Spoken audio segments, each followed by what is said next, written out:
All right. I just don't remember Thank you the all grass so looking much that for good. being here. Welcome to our town hall. My name is Keely Morey. I'm the Director of Public Affairs for the City of Liberal, and I'm excited to be a part of my first town hall and this continued effort to bring awareness to the things that we're doing here in the city to be able to benefit our community. So just kind of an overview of what we're looking at. Tonight we'll be starting off with information about our comprehensive plan.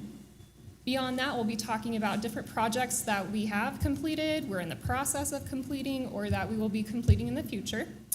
We'll talk more about how you can stay engaged with us and find out more information about what's going on and share that with others. And then at the end, we'll take questions and discussion. However, we encourage you, if you've got a question along the way, please let us know, raise your hand. We'd be glad to take that question when we come to that topic. So without further ado, I am going to let Mayor Jose Lora give an opening statement for us. All right, make sure this works first. Thank you all for coming. Thank you for taking time out of your day. If this is your first time being at our new chambers, also please, everyone did really good work with this, and we are very proud to be here.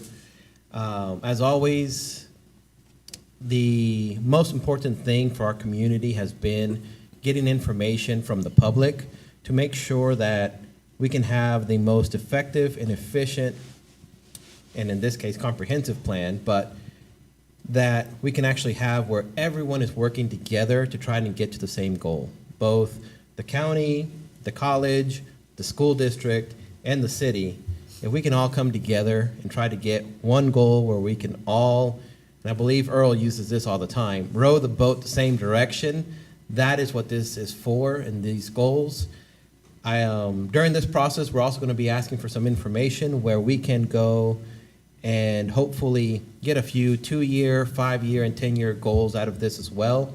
Because I know many times in the past, we've had some of these comprehensive plans, and then they go on a shelf, and they do get used by certain members of the community, but for the most part, that's where it stays. We hope this is a much different process so that we can actually complete many of the steps that we begin. At this point, I'll go ahead and give it over to, is it Matt? Representative from PEC. Thank you.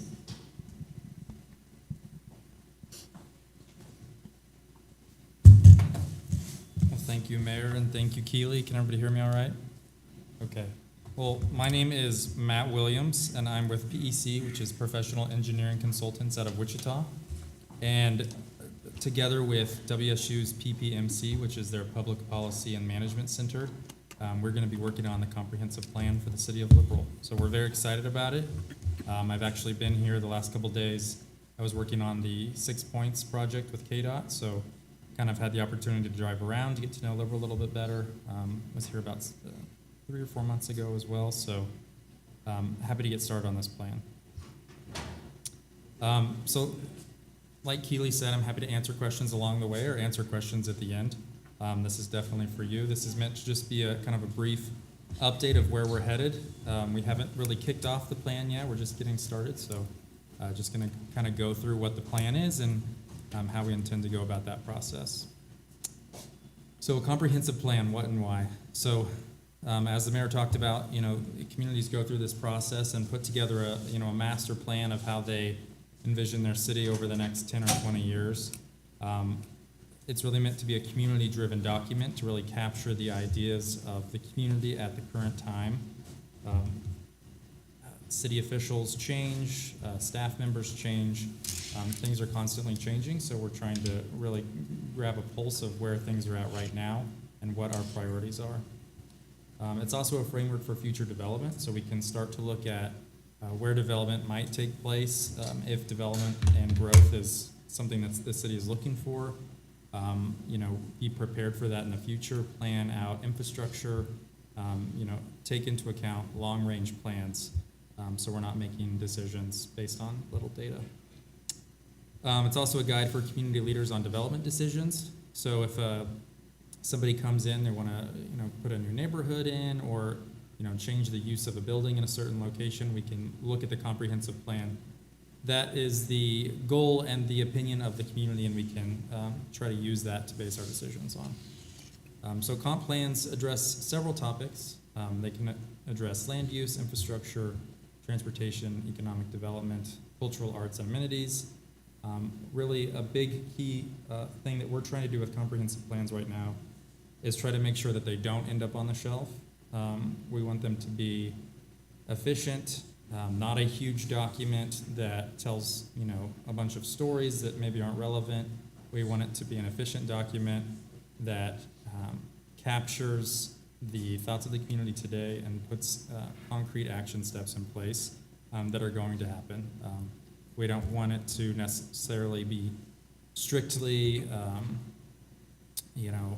pie in the sky ideas that we know won't happen. We want it to be something that's actually achievable and implementable.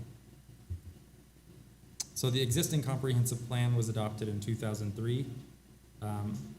There's an example of some of the sections that are in it. Kind of goes through several of the topics that we just talked about.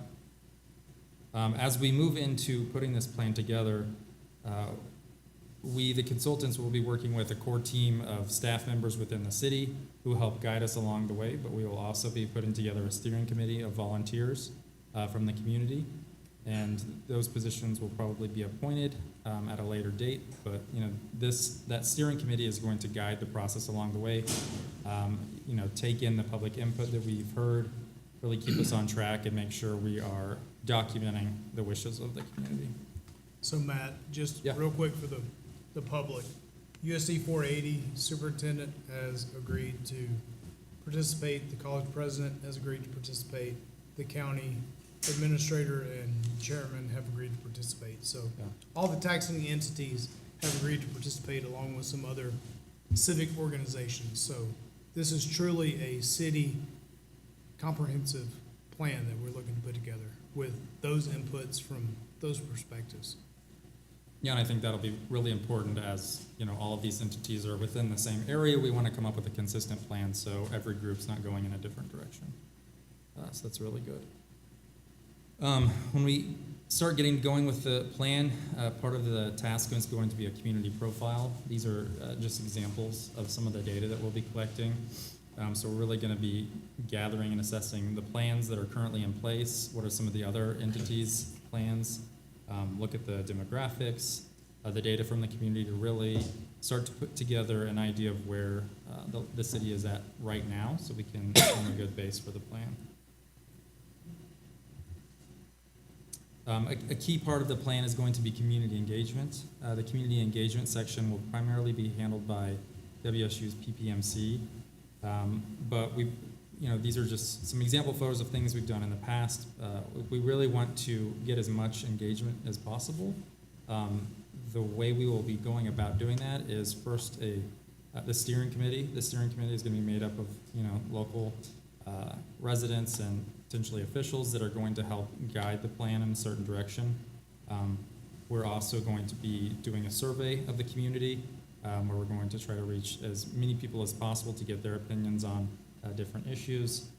We're going to have 9 stakeholder meetings. So those are where we go out to a specific group of stakeholders. Maybe it's going to be school officials or daycare owner operators or students themselves, different groups of like-minded individuals where we can really drill down on kind of what that group is thinking. It's really interesting doing that in the past, that you think kind of the broad community has similar ideas, but when you break them into groups like that, you can really get important insights.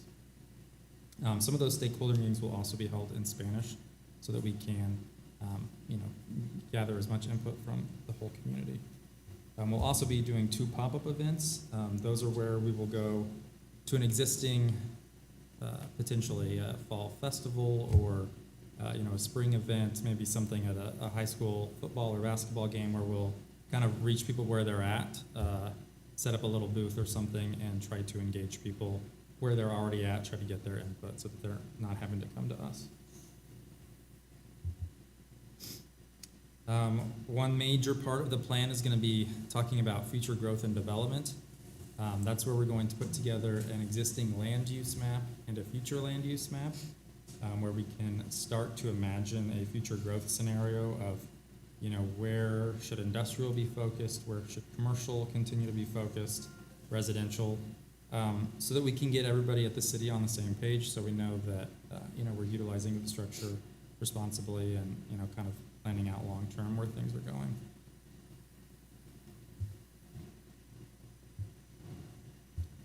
And then one of the other major components will be quality of life. We'll be talking about parks and amenities that the city is interested in, community gathering spaces, really wanting to hear what makes the city of Liberal a great community to live in and why people choose to live and work and shop here. So we'll be taking a good look at that and getting people's opinions on things that might need to happen or change. So finally, we'll put together an implementation plan where, based on all of the input we've got, the steering committee kind of moving through the process will put goals in place, policy objectives to go along with those goals, and then start prioritizing some of the key things that we need to tackle.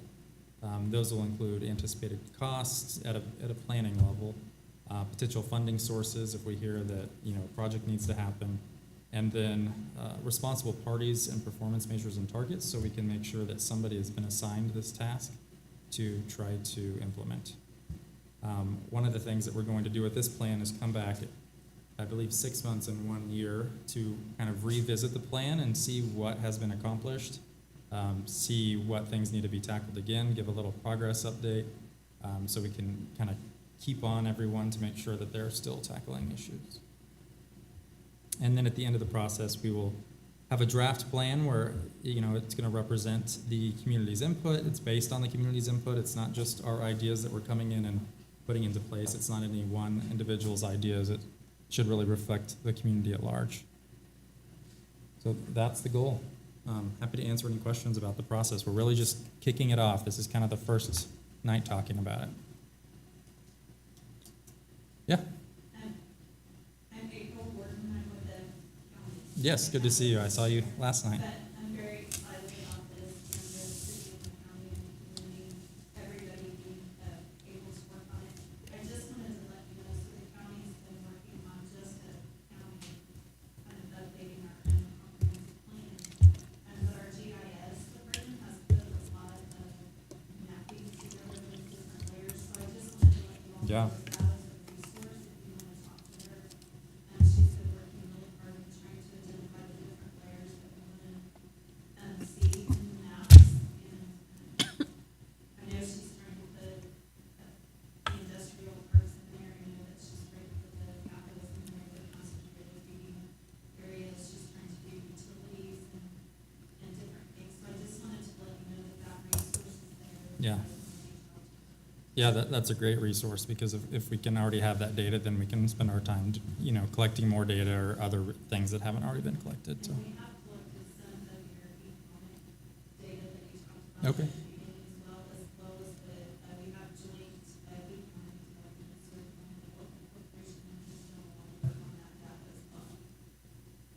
All right, thank you very much. I think it's important that the audience and the public understands this is your opportunity to let Matt and his team know kind of the direction that you'd like us to go.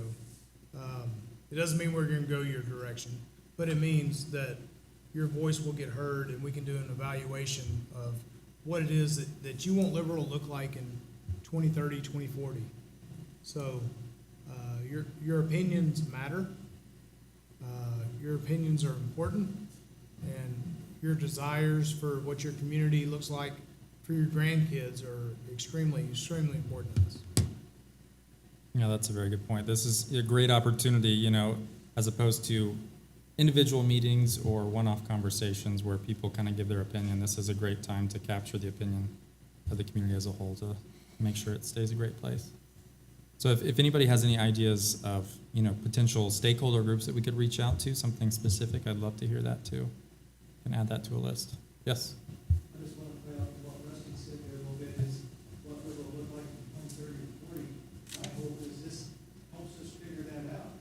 That is something that we really know, other than just what happens on its own. I'm hoping this gives us a roadmap to get to 2030 and 40 and say, this is what we planned in 2023, 2024, and that's coming true.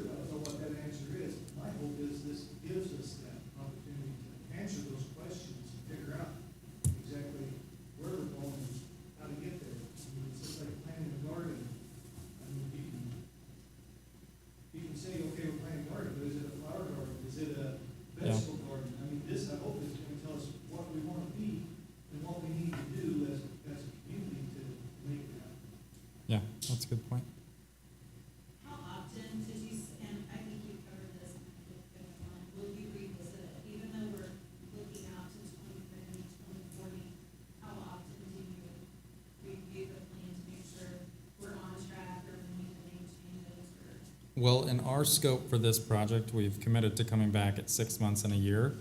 That doesn't mean the city itself can't, continue to do those progress updates. And I think it's important that it's a living document that while it might be focused at, 10 or 20 years out in the future, that you're constantly coming back to it because things change, a new huge development may come that changes everything, technology changes. So, it shouldn't be a static document that just is the one and only plan. And, I'm a 24 to 36 month guy. I'm not a 20-year guy. So we will continue to update the scope. The implementation plan he talked about is probably the most important part of what it is that we're doing during this process. So while he says 6 months and 12 months, the expectation is as long as the you're here. So the 6 of us are together for the next 2 years, that we will continue to make progress, and then whatever the next commission looks like in 26 continues on the plan and continues to grow and develop off of a living document that they're helping us create. Yeah. So I kind of came in late, but what is the project timeline look like? I know that you said it was, you check this. What is it? Yeah, so that check would be after the adoption, so 6 months after the plan has been adopted. The timeline really needs to be looked at. We're kind of looking at that right now. We want to make sure that it's long enough that we're, letting things seep in and figure out what the community is really thinking, but not too long that it drags out forever.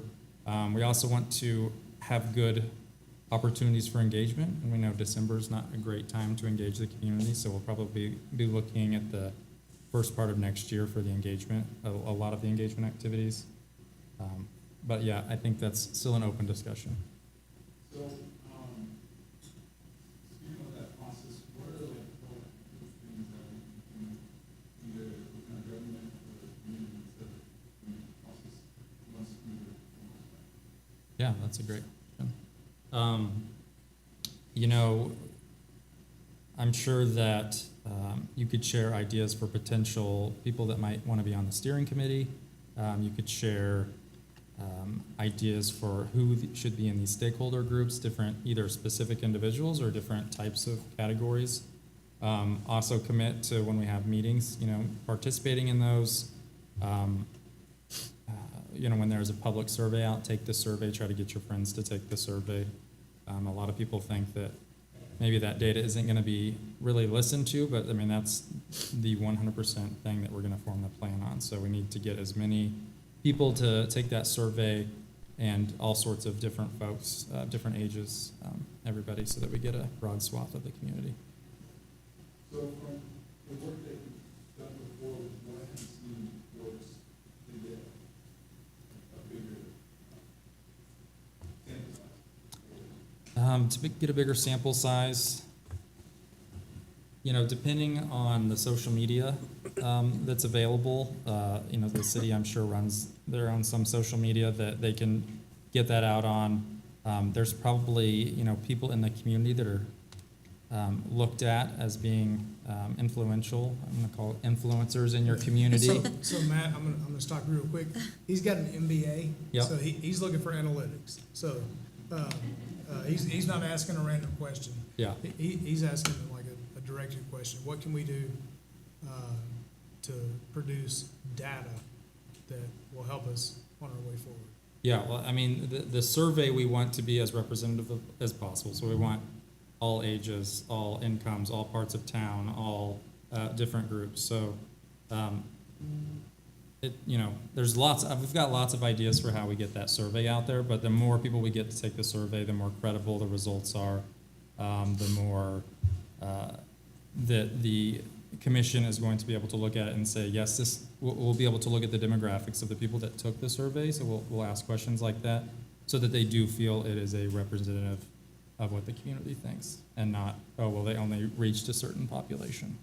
And Matt, if we could just take a second, will you talk about Polco and the agreement that we just entered into and what it is?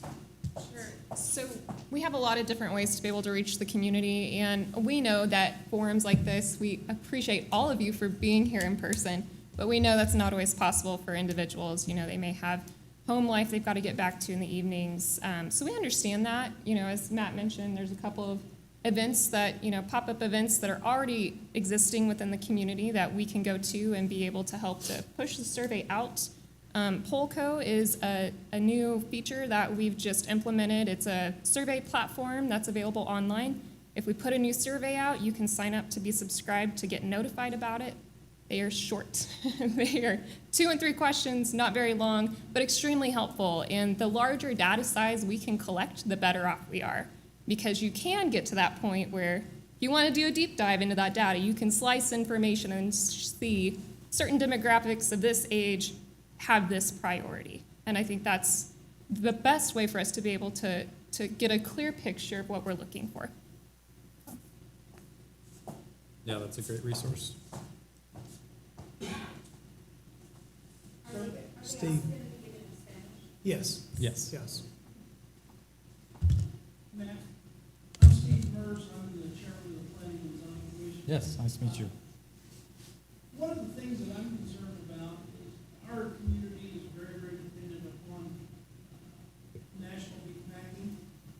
They're our major employer. I just feel because of that, that we need to at least invite them to participate in this process, because a lot of what we plan to do in the future will have some impact on them. Yeah. And I'm gonna reinforce that with the up at Garden City. Tyson up there got with the community, worked with the community, and helped solve the housing need. Okay. It was driven by Tyson. So I think that we need to include that, the major players outside of our governmental people Yeah. in the community to make this thing work better. Yeah, that's a great point. I was at the US 54 meeting last night and got a chance to speak with several of the individuals from National Beef, so I think they would be a great resource, and it seems like they'd be willing to, you know, they're willing to share their opinions on, you know, be good community members. I would like to add to that. I do a lot of informational tables and just go out to National Beef for numerous topics. So the best way to get them to engage is also for you guys to actually go and be present. Okay. That way they can get familiarized with who you guys are, build the trust. That way they actually take this survey. Okay, yeah, reach out to them in person. Yeah.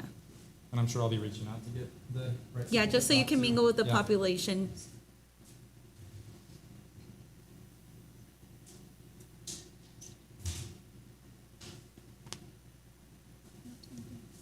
Any other questions?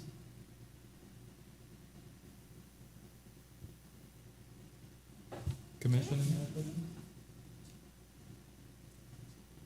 Well, I'm So looking forward to get I started. guess for them, when do we start? Besides tonight? Starting will be forming that steering committee. Kind of the official kickoff of the plan would be the first steering committee meeting where we talk about our community engagement plan and kind of lay the process out.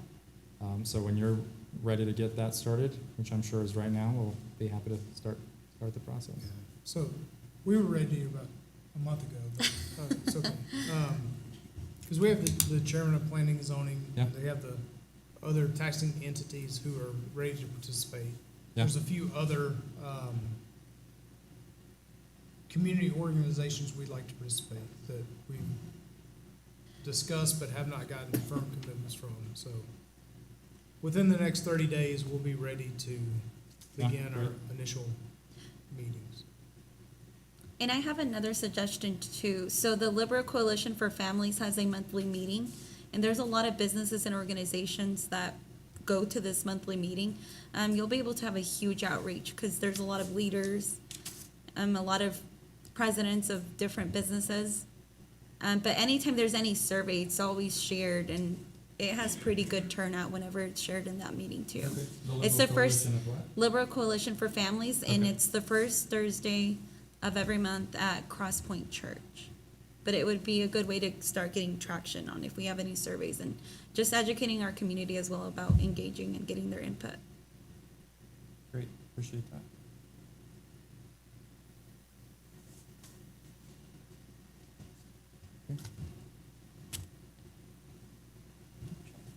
Okay, well, Thank you. thank you, Matt. Yeah. Appreciate it.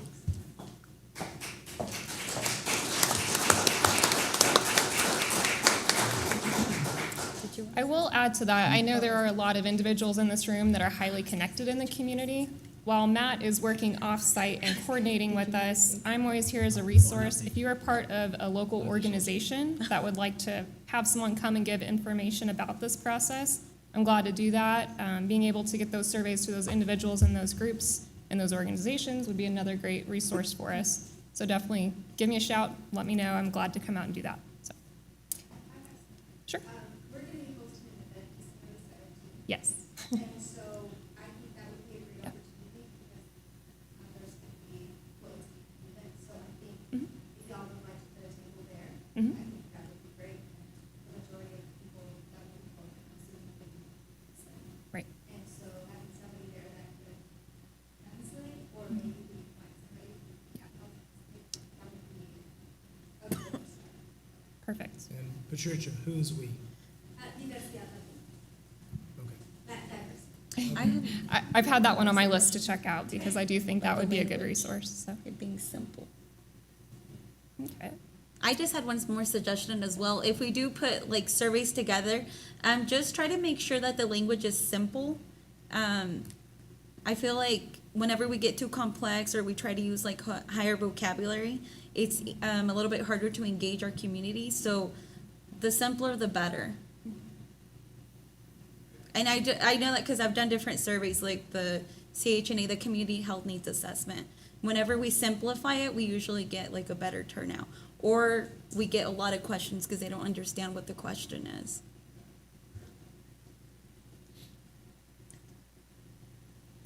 And that's a really important point that we heard during the community forums during the election cycle was the intimidation because of the The language barrier. Yeah. So it's really important, especially for our Hispanic speakers, to reach out to other Hispanic speakers who don't understand or don't understand the importance of what it is we're doing, to explain that and to give us the feedback that either they're not willing or not capable of providing. We've got a community that's 85% Hispanic and Latino, and we make decisions based on 15% Caucasian. And that is a completely inverted model. And as much as we ask for participation, we're only going to get so much without the Hispanic and Latino communities contributing greatly to this entire process. But I would say even for the English speakers, just because like I've had experience with the community health needs assessment, and Keely has can be as intimidating, well. yeah. Whenever you start using higher vocabulary words, it's easier to lose people because a lot of them get intimidated or they don't understand, and a lot of them are really embarrassed to ask. I also think that having the person up there that looks like them, give them that information, they would feel more comfortable versus having, an American giving it to a Hispanic.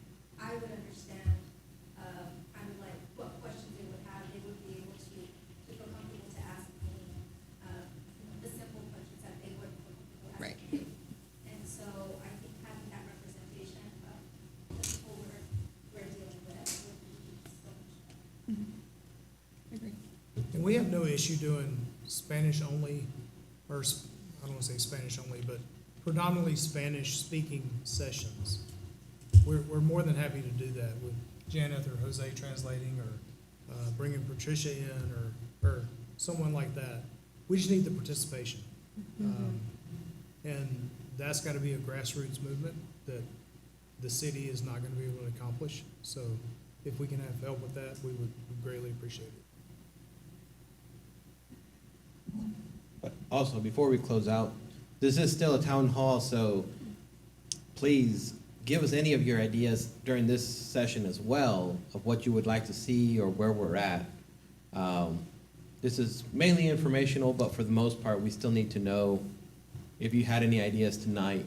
It'd be great to hear them.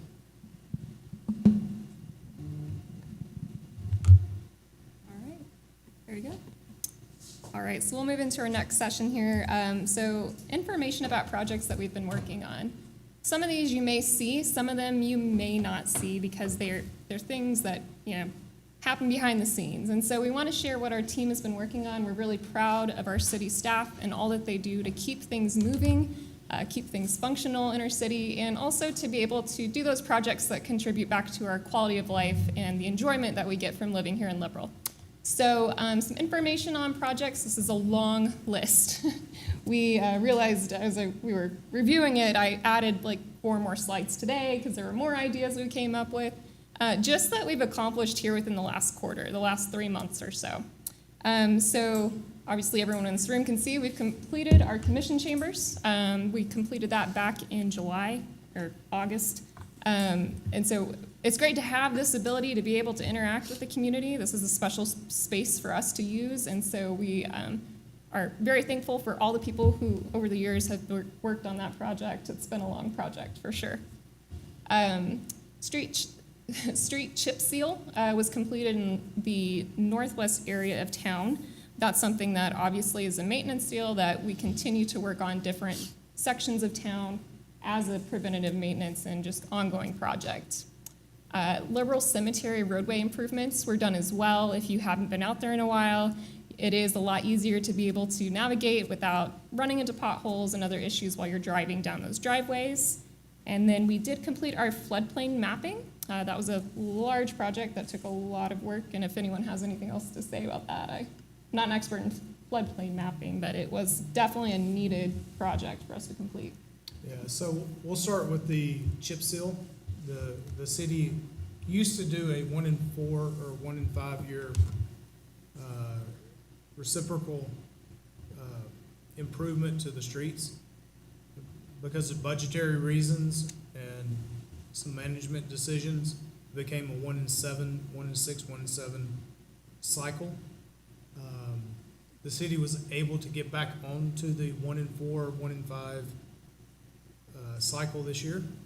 So we spent significantly more than we'd spent in years past. Next year, we plan to spend significantly more than we had spent in the past to ensure that your roadways are better preserved.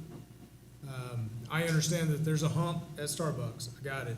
And we will eventually deal with that, but I am way more concerned with Webster than I am the bump at Starbucks. So as inconvenient as it may be, it'll go down in the winter, so it'll be okay. The floodplain mapping is important. Brad and I got an email today from the engineers. Unfortunately, they sent it in a format we couldn't read, but what that does is probably accelerate the FEMA mapping by at least 12 to 18 months, which enables us to stay more attractive to new businesses. What the current mapping system that FEMA has places at least 60% of Liberal in a floodplain. Now, we know because of the millions that have been spent in tax dollars over the last 7 to 10 years that many of these issues have been mitigated. But the data that they used in, I believe, 2018 to gather the floodplains is completely inaccurate today. So over the last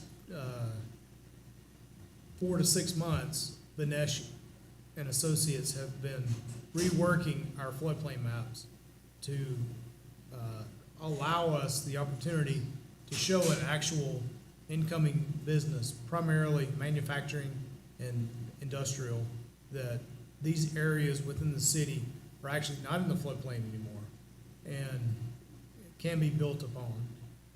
And not just manufacturing and industrial, but also some residential stuff. Although manufacturing and industrial are our primary focuses. Okay. And if you have questions about that, please. Go ahead.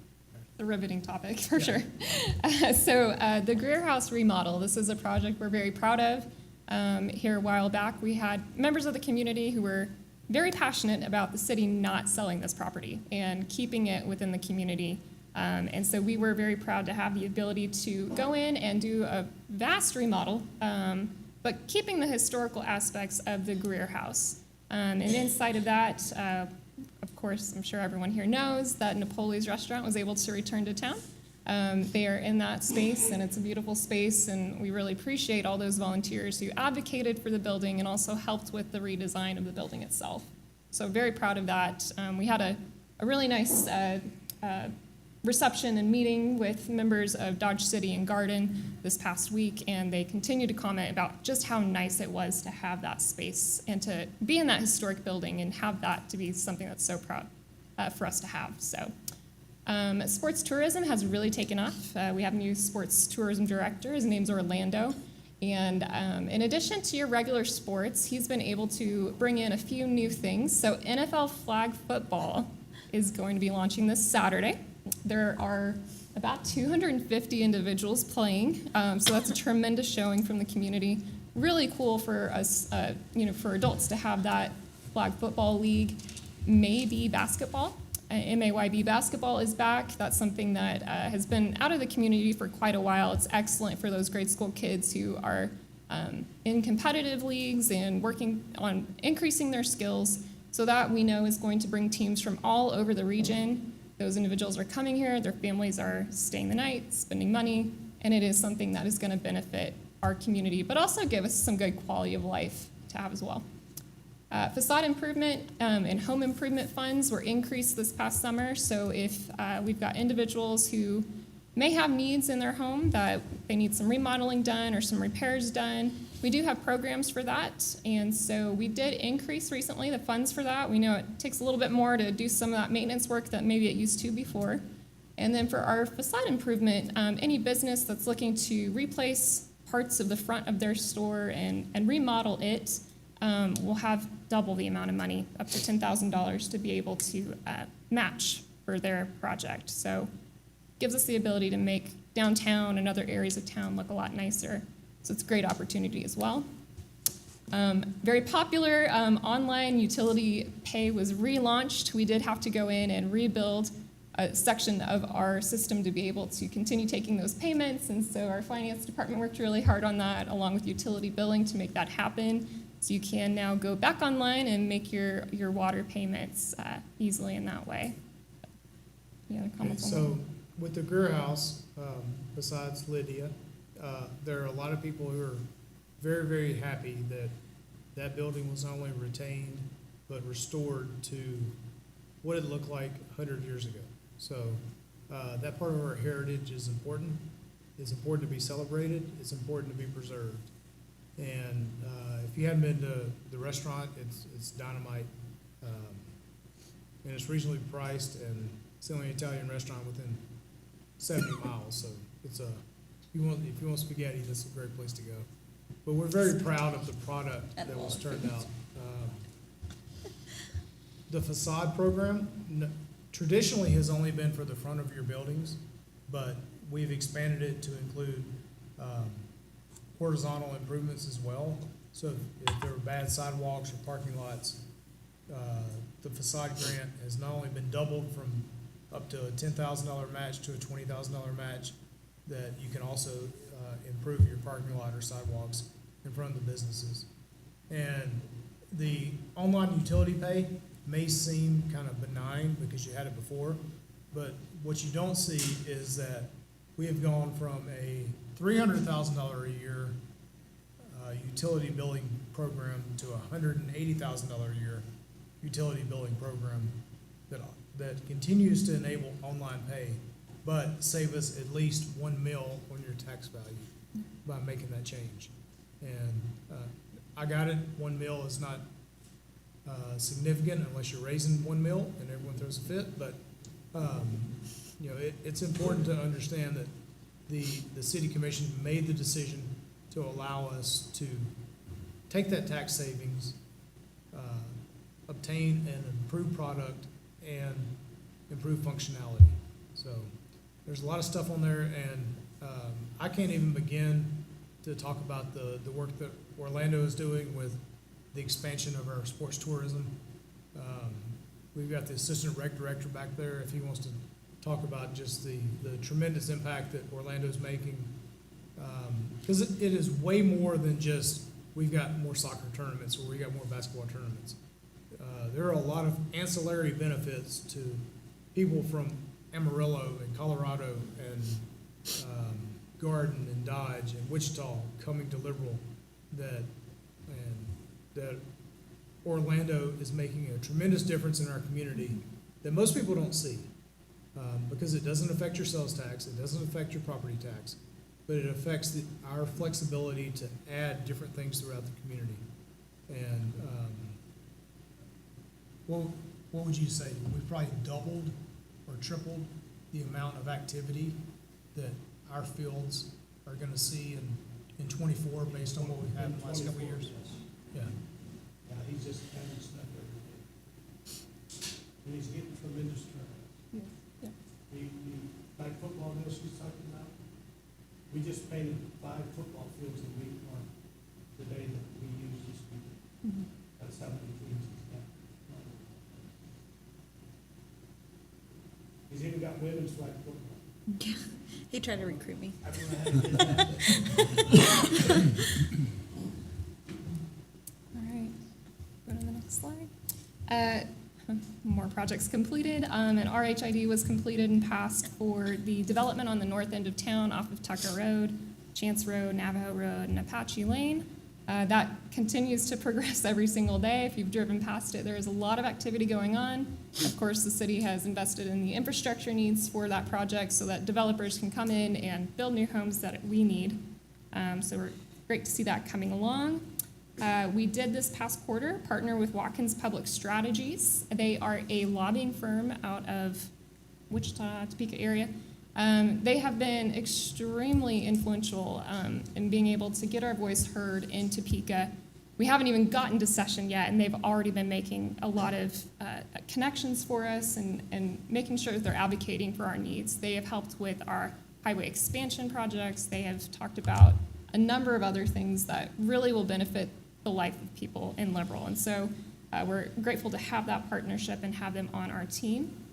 Traffic signal replacement was done at the 5 points, the intersection. So that was all replaced here recently, as well as we did add new conflict monitors throughout all of the signals in town. If you don't know what a conflict monitor is, it's extremely important. That is what keeps 4 lights from all being the same color at the same time. If everyone's on green, you've got a problem. So being able to add those conflict monitors was, an obvious safety factor that not a lot of people realize it happened, but it was a big project to undertake as well. And then our 2024 budget session, we did not exceed the revenue neutral rate. We've been very considerate in making sure that the projects that we're investing in are going to be benefiting us in the long run while still providing as many services as we can. Staff's been really diligent with their finances and their spending, so we're thankful to be able to move forward into next year with that budget. There's a lot of good work done by the commissioners as well to assist with that. Yeah, so the Chance Road, or the RHID listed there, provides 47 new homes to the Liberal community. And if you look, we have averaged less than 10 per year for as long as anyone up there can remember. I've only been here a year and a half, and we didn't build 10 houses in the time I've been here. Or Yeah, we I may think have built that's 10 in the time I've been here. But the work of the commission and the developer to create that level of housing and that expansion to the tax base is significant to the community. Watkins Public Strategies is a step that Liberal has never taken before. Dodge and Garden have taken those steps before. Those are lobbying firms that communicate directly to the state legislature, as well as the federal government, the governor's office, on our behalf. So instead of, we have always been part of the Southwest Kansas Coalition that speaks for Dodge Garden and Liberal, Liberal being a pretty distant third. We now have a consistent voice in Topeka and Washington DC for our city. It's a substantial investment, but so far it has continued to pay off. The Ms. Vasquez, the mayor and vice mayor and I all went to Topeka last year for Pancake Day at the Capitol, or Pancakes at the Capitol, and Roselle was there. And, you know, Ms. Vasquez and I went, the vice mayor only took one floor, so Ms. Vasquez and I had to take the other four, handing out spatulas, but people were like, oh yeah, Liberal, that's where you do the pancake thing.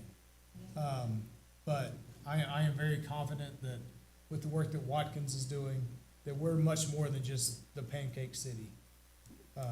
That we're a spot that our legislators recognize as a place of growth and a place of potential and prosperity.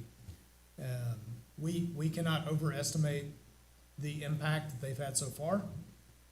Keely, I'm gonna get her to talk about the Highway 54 expansion and the collaboration between here and Sedgwick County that she's worked on for the last few months.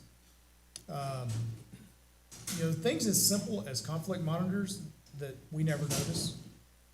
Ours were antiquated and outdated, and you probably didn't understand how irritating it was with what we had, but us being able to update it.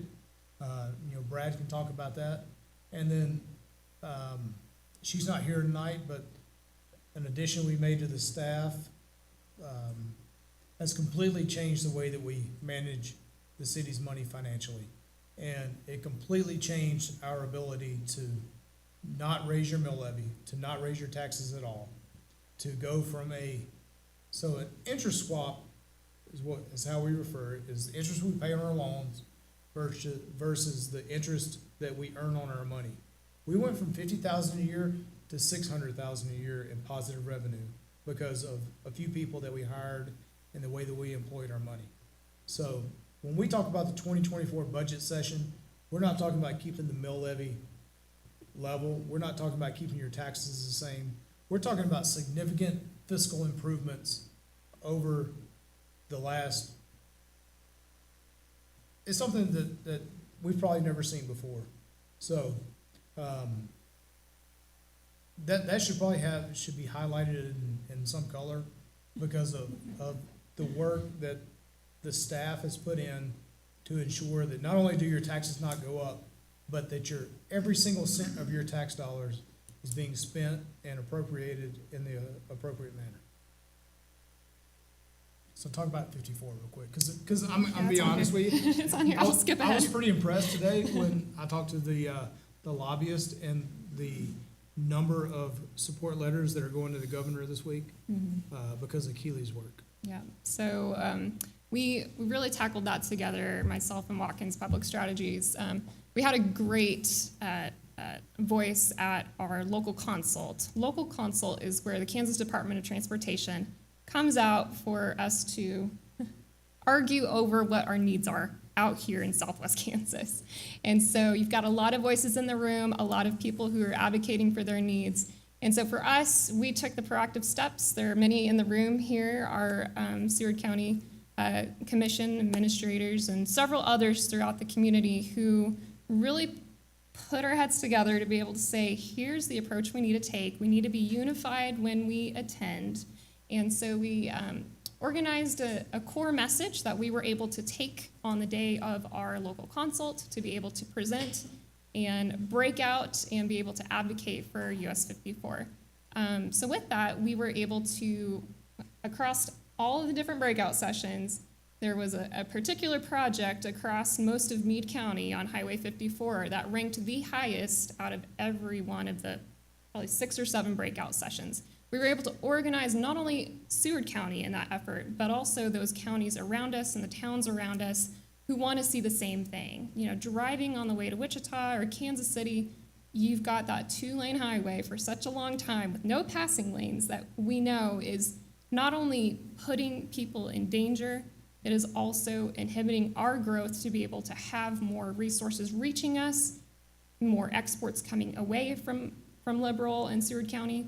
And so that really, was a big project for us. I contacted several dozen people throughout our area who may be utilizing Highway 54, and so was able to get many large businesses as well as other communities to write those letters of support.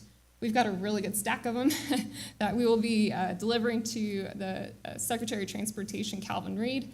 He heard us really loud and clear, I feel, at the local consult. This is just one more reminder from Southwest Kansas as to just how important it is for us to continue the expansion of US Highway 54. There was a great foundation laid by the Spirit Group, and many of those individuals are no longer here. And so myself, I know April's been very helpful with the history of that, and I've worked with Eli from Seward County Development Corporation to be able to put that organized effort together. We have Watkins as well that's advocating, and so across the board, I feel like our message that US 54 needs to be expanded has been much, much louder this year. So to give you some perspective, we miss out on tremendous economic opportunity because we don't have a 4-lane between the state line and Wichita. In the past, we have had probably 2 letters of support, one from the county, one from the city, to expand the 4-lane. Tomorrow, at least 38 letters are going to the Secretary for the Kansas Department of Transportation and then forward on to the government for support to continue a continuous 4-lane from the state line until Wichita. That's the work that Watkins Public Strategies and Keeley has put forth in the last few months. So we cannot underestimate the efforts and the results that they've achieved. She and Eli going town to town, pounding the pavement, speaking to the small towns that they have no voice, and us being in a position to enable them to have a voice. But that work is unprecedented in our city. So, Shannon, who is the chairman of the Transportation Committee, says, I'll kind of get whatever I want within the county, but after the county, they're going to we're kind of on our own. We're no longer on our own. These other cities, because of people like Keeley and Watkins Public Strategies, have galvanized people from the state of Sedgwick County to provide evidence and tangible data that a 4-lane is significant for Southwest Kansas.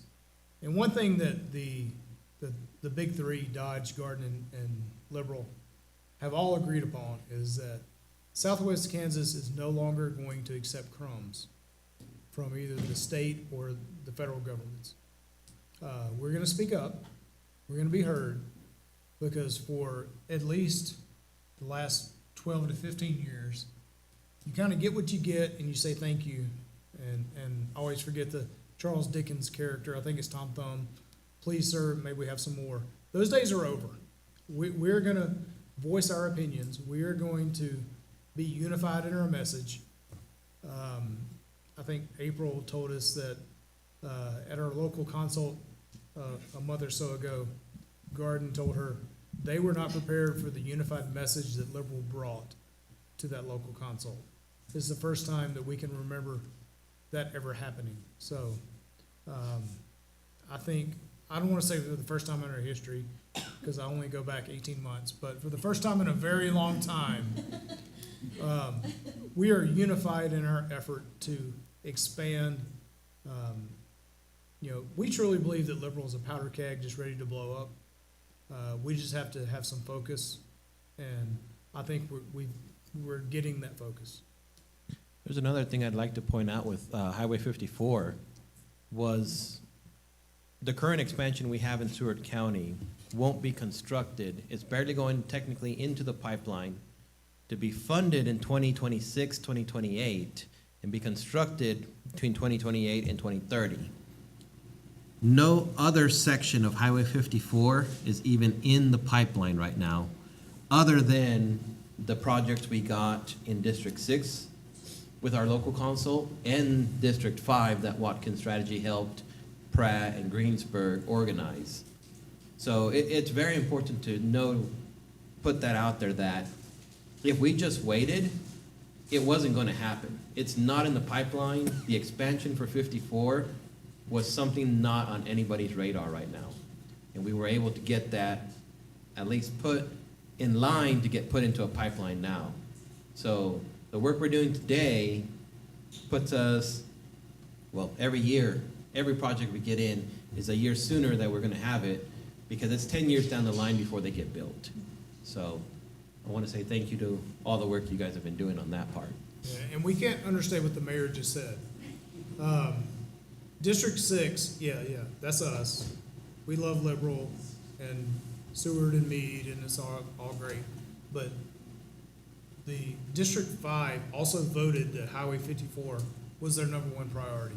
So that's probably starts in Greensburg and runs through Goddard at least.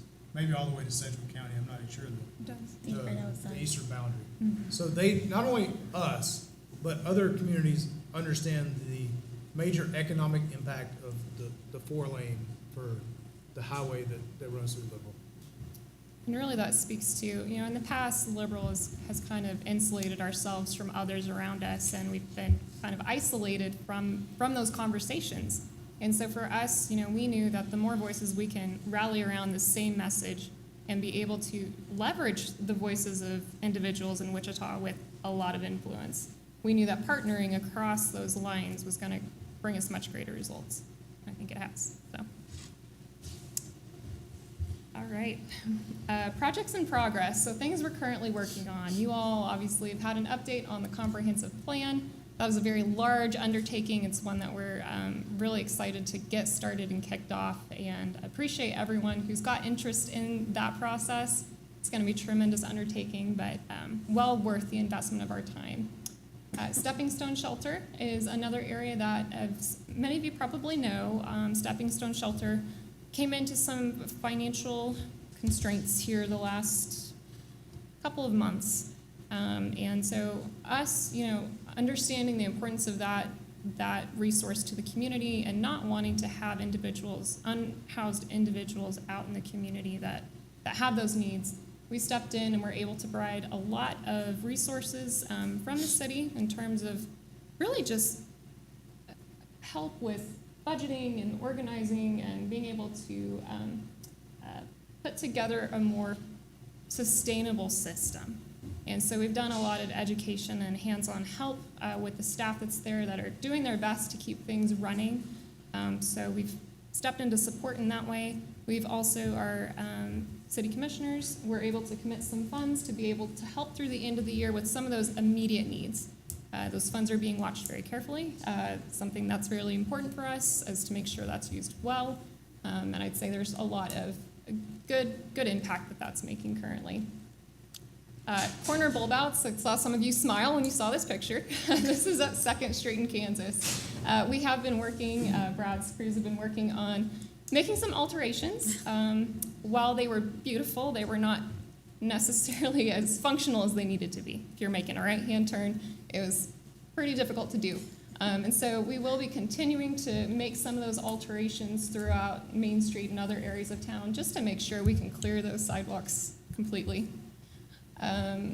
We are working on some public facility security updates, the Recreation Center, City Hall, other locations throughout town. We're expanding our door access controls for safety, as well as providing some more video surveillance cameras to be able to review if we've had an incident that we need to go back and research and look into.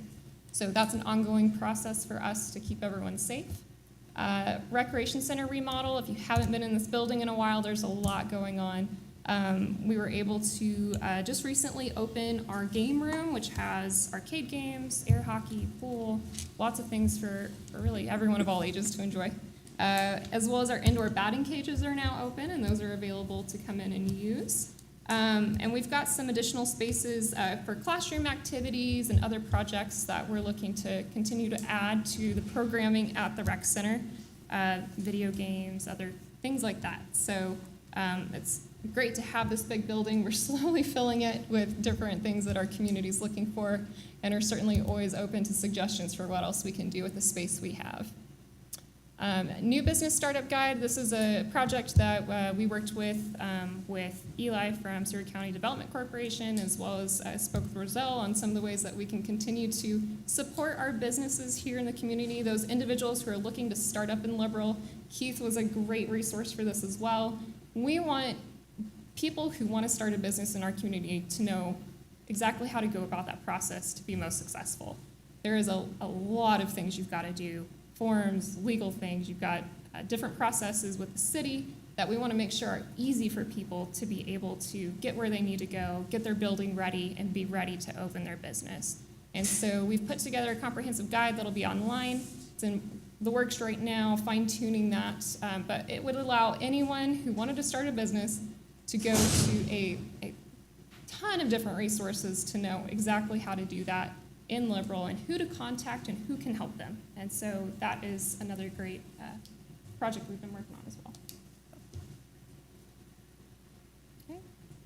Any Yeah, comments? so, let's, Nathan covered, not Nathan, Matt covered, Stepping Stone, I'm sorry, the comprehensive plan pretty well. We'll talk about Stepping Stone for a second. I accidentally walked into the wrong meeting, a few months ago and found out that we had a homeless shelter problem.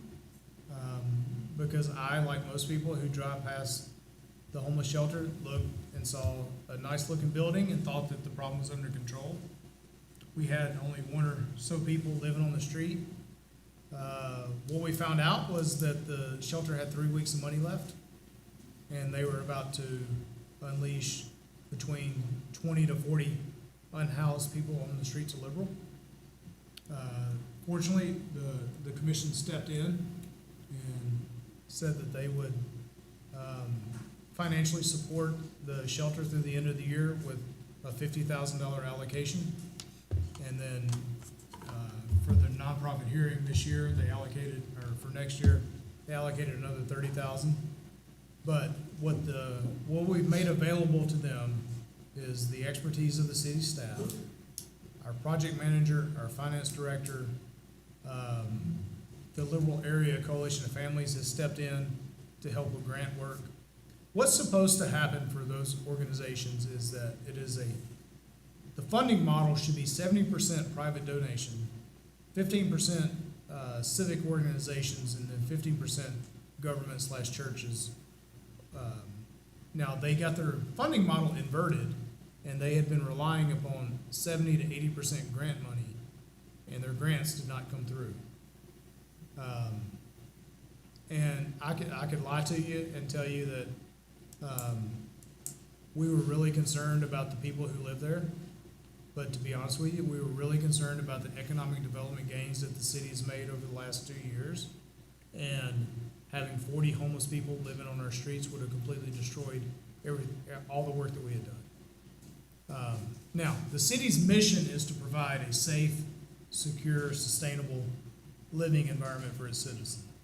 So that's there, but the major motivation was to ensure that we did not take a step backwards with all the work that's been done, all the sacrifices that have been made to ensure our improvement and our development. But the community has come through like an absolute champion, even a little bit,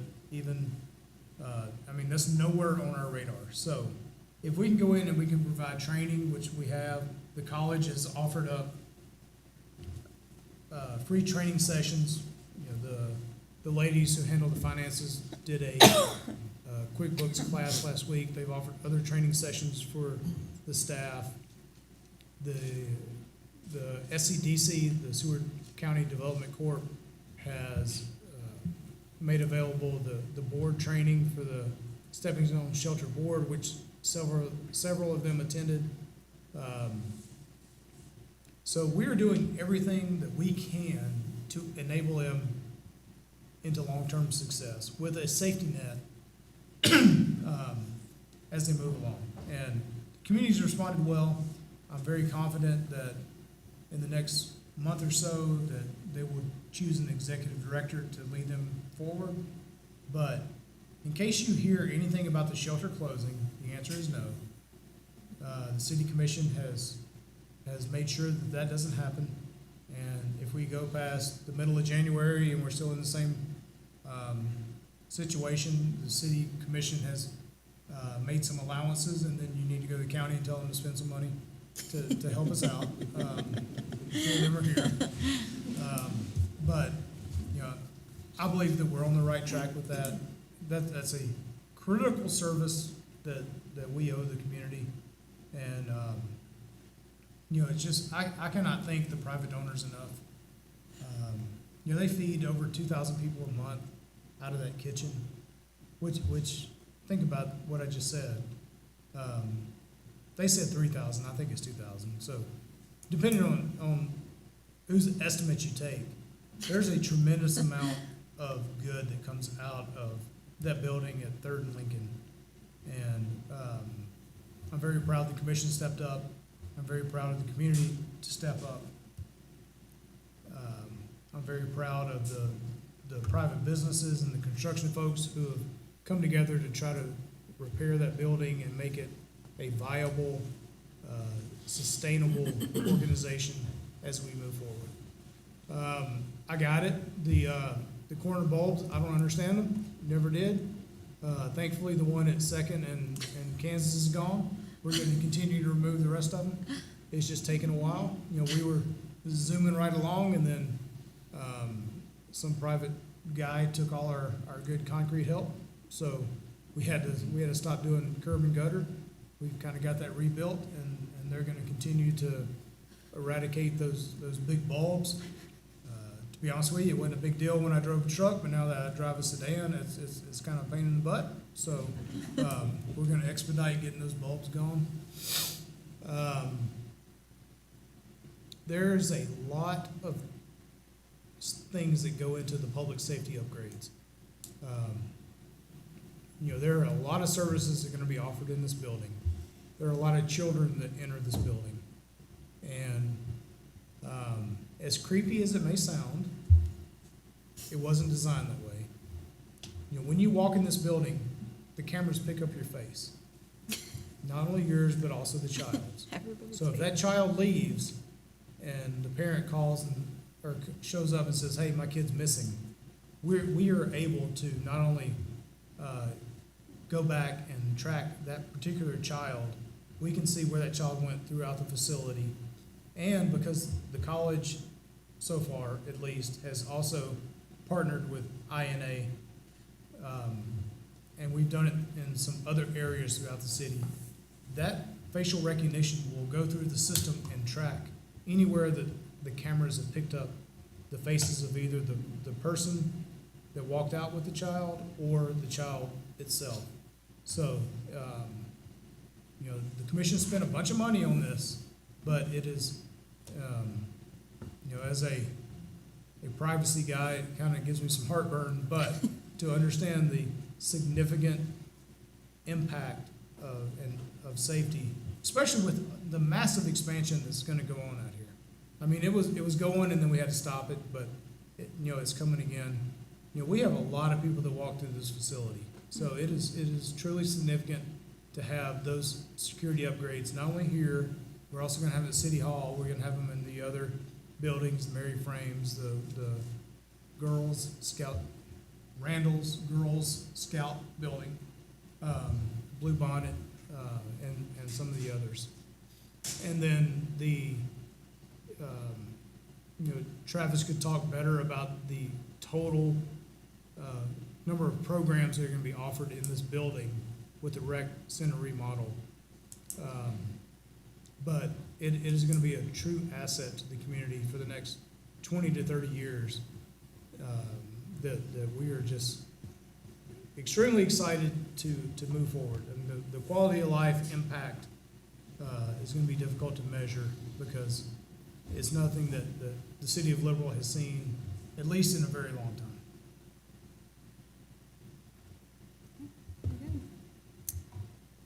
more projects in progress. So also working on a splash pad and dog park, which we look to locate around McRae Park on the south end of town.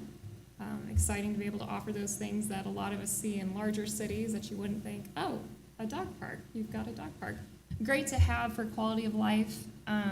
General Welch Boulevard repairs are ongoing currently. You've tried to get to the Air Museum lately, you may have had to take a detour. But those were all obviously important infrastructure upgrades that were needed. Lots of heavier trucks take along that industrial route, and so that is an ongoing project that we're working on. We talked earlier about the US Highway 54 advocacy and what efforts that we've put forth there. The big one on this list is the Railroad Overpass Planning Grant. That's something that we started working on back in July. Through the bipartisan infrastructure law that was passed, there are a lot of federal dollars that are available for infrastructure improvements in our country. If we don't apply for them, we're not going to get them. And we all know that we've got a significant issue with stopped, blocked train traffic that's happening throughout the middle of town. And so for us, what we look to approach to do there is a grant for closing an at-grade crossing and being able to create a separated crossing. Overpass, underpass, something that does not meet the train on the ground. And so we are looking at being able to do a planning grant to look at 2 sites. There's a lot that goes into that. There's environmental studies, there's public engagement, whole list of things that need to be done so that we can work with the railroad company to be able to come up with plans that we can then turn around and submit for a construction grant at a much higher dollar number to be able to get that funded and be able to pull in as many resources as we can from the federal government to do that. And so 2 sites that we're going to be studying, that we plan to study, would be Pershing Avenue as well as Western Avenue. And so that's an ongoing project that's taking a lot of time, and we're very diligent in making sure we do that right because we all know that it's much needed in the community. All right, to some future projects that we're working on. Murals and artwork is one of those quality of life things, cultural assets in our community mean a lot to us. When our town looks good, people tend to take better care of what's around them as well in our public spaces. And so being able to bring in murals and artwork is one of those special projects that we feel adds a lot of value to the community itself. Communications department relocation, I know we'll probably talk about that some more, but that department is currently located over near the jail on a 2nd floor and houses some of the most critical equipment in our city to be able to respond to a crisis situation. So should we have a severe weather event happen, we could lose that very valuable asset. And so we've been working with the county. We have that kind of joint department together that we manage, and so we're looking at the potential and possibility to be able to relocate that here to this building, which has a ton of concrete above it in the ceiling to be able to protect those assets in the future. RHID, we have another one that we are working on the south end of town to be able to do some more infrastructure development that our housing developers then can come in and build additional housing units. That'll be near Larrabee Road and Harold Boulevard. Don't know exactly how many units that one was, but a significant number, not just 5 or 10. It was a good number. It's 47 lots, but roughly 60 units. So tremendous undertaking, another area of town that we can continue to develop. So we are in the process of getting that all worked out so that we can start that infrastructure building. And then airway, runway, lighting upgrades, that's another, just a project we have funding to be able to help with that. And so it is needed to be able to keep our airport up, running, and continuing to offer services here. So that's something that will be coming along here in the near future. Museum roof replacement, Air Museum roof replacement. We've got some issues with condensation and other things that happen in the air up there. It's a tall ceiling, and so the roof itself is in need of replacement, and so we'll be working on how we can do that. The Air Museum, we're also seeking members for an advisory board to be able to help with the continued development of that museum. If you don't know, our Air Museum is one of the largest in the country, and it's collection of history that we want to be able to continue to preserve. So we are looking for those individuals interested in aviation history who have a heart in it and want to be able to help with that advisory board. So if you are interested, please let Rusty know, and we'll get you connected. Liberal Cemetery expansion. This is another critical component of our community. We did just last night, our commission approved the purchase of 2 columbariums to be able to be established to be able to have that resources for families who may opt to put cremated remains inside of those, as opposed to burying them in a large plot of land. And so what that does, not only is provides another option for family members, but it also allows us to preserve some of the land we've got so that we can continue to expand. We do have several more acres on the back side that we will, here within the next few years, need to continue developing so that we have the space that we need to offer that service to the community. Playground updates. We are going to be installing with some grant funds that we received playground equipment at both Mahuron and Bluebonnet Park. They get a lot of wear and tear, and over the years, you just have to replace those. And so those projects are in the works as well. USCIS local office is a big deal for our community. We have been successful in being able to bring on some monthly visits to the Southwest Kansas region.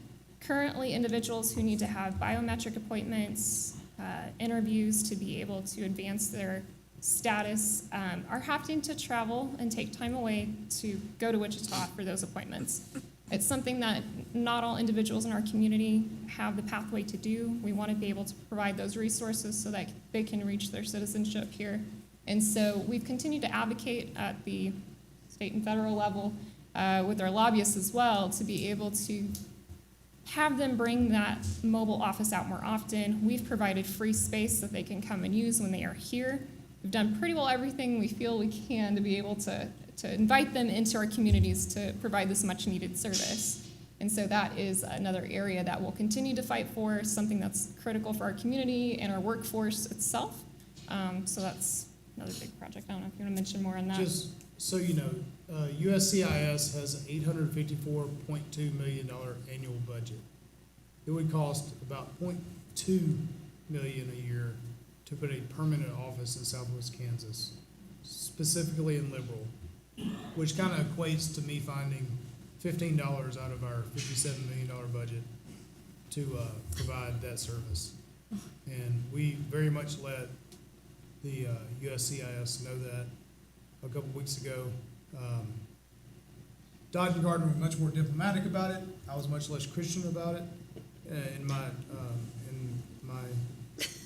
objection, because when they told us that they could no longer come once a month, they have since changed course and they're going to continue once a month. But anytime you see any elected official beyond these folks, please reinforce the need for a permanent office in Southwest Kansas. We have a great facility that we're more than willing to offer up. All they have to pay for is personnel.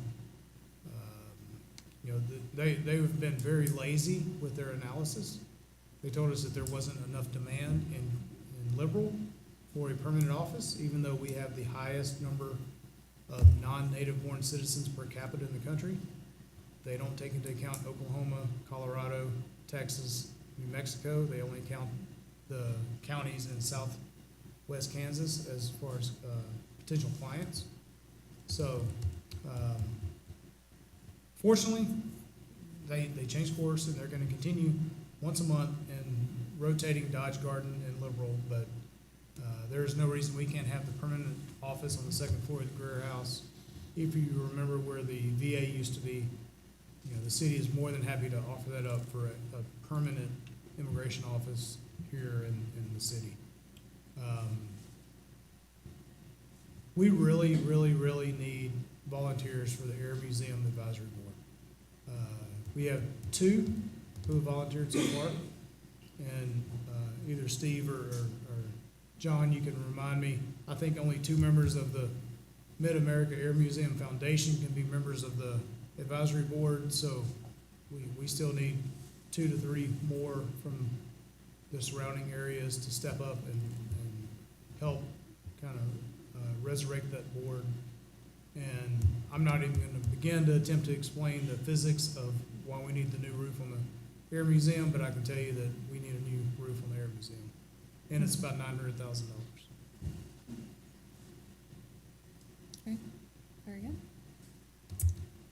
Just rounding out our future projects and what we continue to work towards, Willow Tree is working on a clubhouse renovation. They're in the planning process for that to be able to offer more for individuals going out to golf. So that'll be exciting to see. It's been a pretty long time, probably since that building has been touched. And so going in and renovating that will make a much needed improvement. Our Kalen Park, being able to, we've got a great resource in our Kalen Park. It is a beautiful place to spend time. It's something that we hope that our entire community takes the time to go and enjoy. So being able to develop that land and to be able to provide more for the community is something that we feel very strongly about. One thing that we're considering is being able to open the park year-round. Currently, it opens April 1st and it closes October 15th. And there's a lot of really nice days like today where you could go out and enjoy being in nature and being able to connect with others in that space. And so offering year-round accessibility is one thing that we feel we would be able to provide, as well as looking into constructed lodging.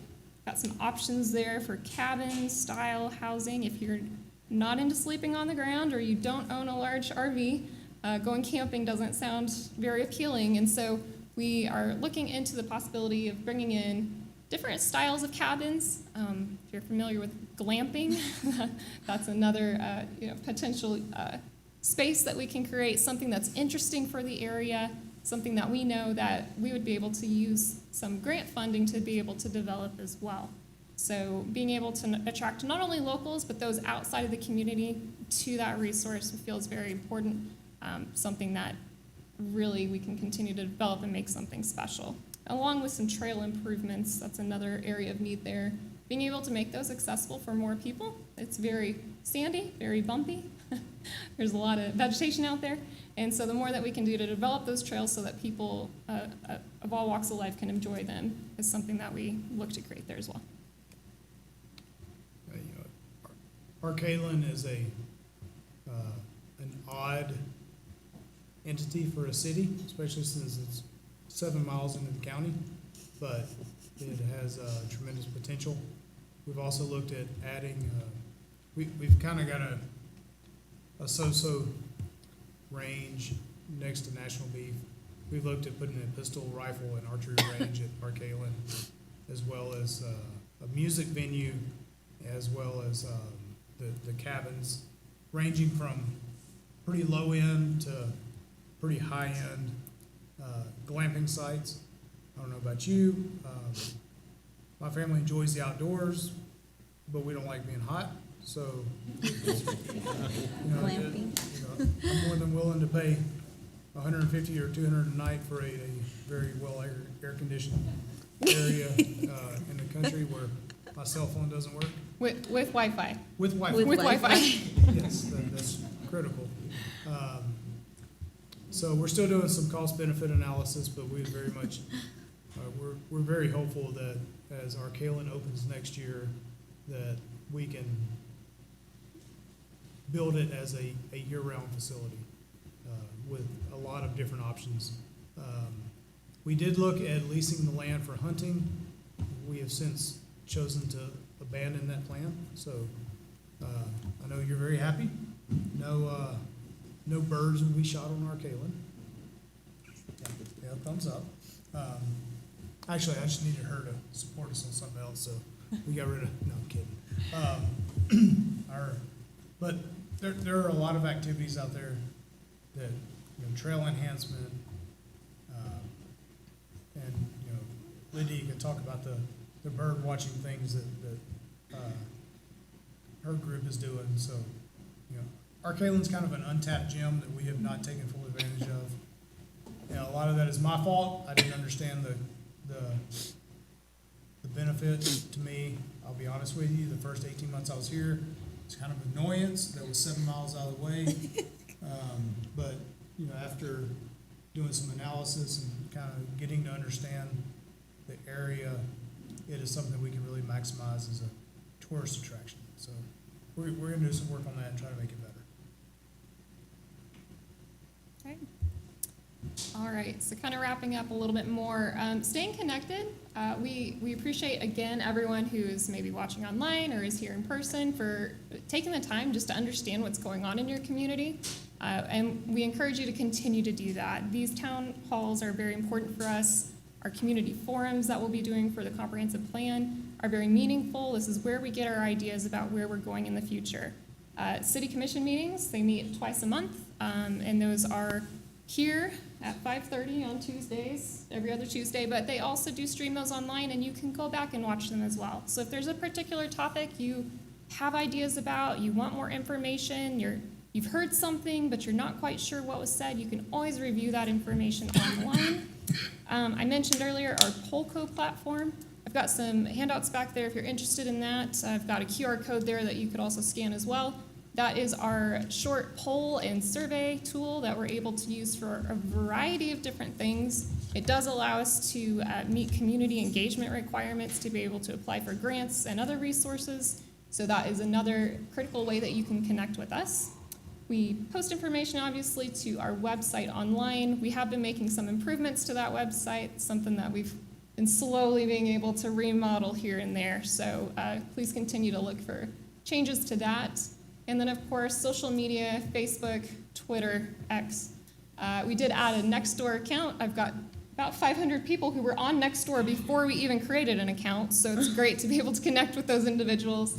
And then, again, YouTube for specialty videos as well as our commission meeting updates. So with that, again, encourage you to connect with us. If you've ever got questions, my office is just inside the administrative area in City Hall. And I'm glad to be able to answer questions, direct you to the right person, take ideas, and see where we can go with them. So with that, I think we'll open our discussion for questions and comments. What's gonna happen with the robotics program? It's been part of the rec commission for a year or so, 2 years maybe. So the number one thing we want to do is expand it to high school. So the current robotics program, Travis can give you a better answer on up to 8th grade on what Amanda's doing with it. We really, really want to expand past 9th grade, but that's a conversation we have to have with the school district. I think it's worth funding, or at least providing some funds from the city perspective, but I'll let Travis kind of talk to you about what's going on.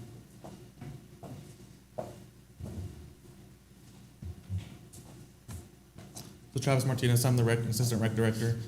So we've been trying to expand the Legos and robotics area. We're trying to get it into the schools, like Rusty said. Right now we're up to, I think, 5th grade or 6th grade, I believe. I know the middle school has their own program, and then I think the high school had one, and then they let it go. But we are still trying to go with them to partner with those schools that still currently have it. We do partner with, I believe, Parrington still. Parrington has a pretty big core group there, and they'll come in. So Parrington comes in our March tournament with the robotics program for that regional tournament that they have. We're the biggest regional tournament in about 9 states, I believe, is what Amanda's doing, and that what we've been took over when it got to the rec center. So that is still in progress, and we're trying to do stuff on the lower end of it, starting out with Legos for the kids that are just coming on to know what Legos and robotics is. So those kids will start like in Tiny Tots and work their way up to doing Legos and robotics. But yes, we are still working on making it bigger and better, but it is a big process, and the parts of the robots are pretty high, expensive, and with that program that program is funded all through grants. So when the grants come in, we try to get as much as equipment, and the equipment that we had, we're trying to replace it. I think we're replacing about 10 units a year once the old units are discontinued. So I know that she is getting new units in, and she's building those as they come in, so that the kids can recode those. So these robots are all coded. We have 2 or 3 local teams that she's working with right now, and we have 2 teams, I believe, that are actually practicing at the moment for that regional tournament to go to nationals. I believe nationals is in San Antonio this year, and then they'll go to, I think Worlds is in Georgia or somewhere that they'll end up going to if they can go to the after the state or regional tournament. Do you recall the number of students we sent to Houston last year, the nationals? I don't. I believe we sent. It's around a dozen. I think we sent 2 teams, 2 or 3 teams, and I believe it was around 12 to 15 kids that went through there. And they have to all register within a certain amount of time to go to that after winning the regionals here to go to that nationals in San Antonio or Houston, where they went last year. So it is getting bigger, and we're getting more and more teams. You'll see last year, Matt and I wanted to make it live, a live video of the robotics regional, and this year will be a little bit better. Last year was our first time, and so we're going to make sure that it does go live this year so that people that can't make it to Liberal are able to watch their kids do those robots. But I do want to let you know a little bit about the rec. The rec has fully opened. We have different activities going through the rec. I know it's been a long time. I actually started the project when we first got the rec 4 years ago, and seems like it's been about 10. And we've done some things, and I think we're leading the rec in the right direction of where we want to take the community. I've built a few programs myself with intellectual disability individuals that I have partnered with Mosaic and Rescare. So we're making a program for them. And then, like we had Orlando, we talked about a little bit about Orlando. Orlando has done a great job. He's brought in a lot of different activities. NFL flag football. All our basketball games are now going to MAYB and instead of just a regular tournament through Liberal. So those will hopefully generate some outside movement coming into Liberal and staying here. As far as the rest of the rec, we just got it open. You're welcome to walk around the hall. We don't have no doors open, but we do have a robotics room that takes up one whole pod, which is 5 rooms. On this side of the building, we have a golf simulator and a shooting simulator that is open. We don't got prices yet. We're trying to work through all the pricing stuff. And then on our newer part of the building is where our office, our gym, and then right behind these offices here is where our game room is. And we fully opened that game room last week. It opens from 8:30 to 5:30. I know I've had some backlash of why it's only till 5:30. Well, when we had our old rec center, it was for the kids for after school program that those parents couldn't pick up their kids. So we have made that available until 5:30 again for those kids that still parents work until 5:30, 6 o'clock. So that is another avenue for those kids to come. We are a resource for USD 480 to drop their kids off from the bus. So we do have a big group of kids that get dropped here off at the rec.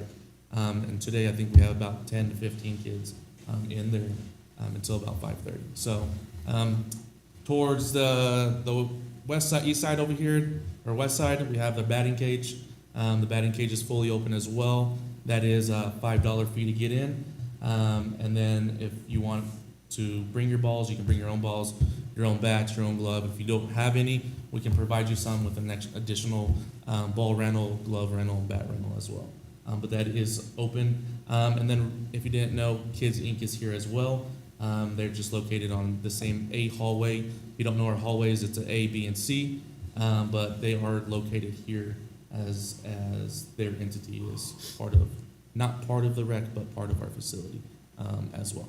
So there is a lot of great things going on here at the rec center, and still looking to get a lot of stuff up, trying to get our kitchen. I know a lot of people are excited about our kitchen. I believe my great friend Keith over here got our plans for our hood system today, but they forgot the stamp. So we still can't move nowhere on it, but Keith will get that stamp from our engineers, and hopefully we can get those hoods in so we can utilize that kitchen. I know a lot of entities have been calling to utilize that. So that's kind of what the rec center is about. We are 8:30 to 5:30 every day, and this is kind of our busy time. We're open until probably 9. We're open every night to 9 for open gym. Mondays, Tuesdays is kids indoor soccer. Thursdays is adult co-ed volleyball. Mondays, Wednesdays, and Fridays is practice for those teams. And then starting in January, our men's league will start going on. And Mondays, Tuesdays, Thursdays will be off because we'll have men's indoor league for basketball during those times. On top of our indoor soccer as well during that time. So we have a full schedule through the winter here. It's pretty full, and that's the downfall about the rec is people want to come and pay to play a pickup game of basketball or pickleball because we also have pickleball here. But unfortunately, during our winter times, where we want people to come, it's actually all full due to the activities that the rec has, which is a great, good, bad problem to have. So that's the rec.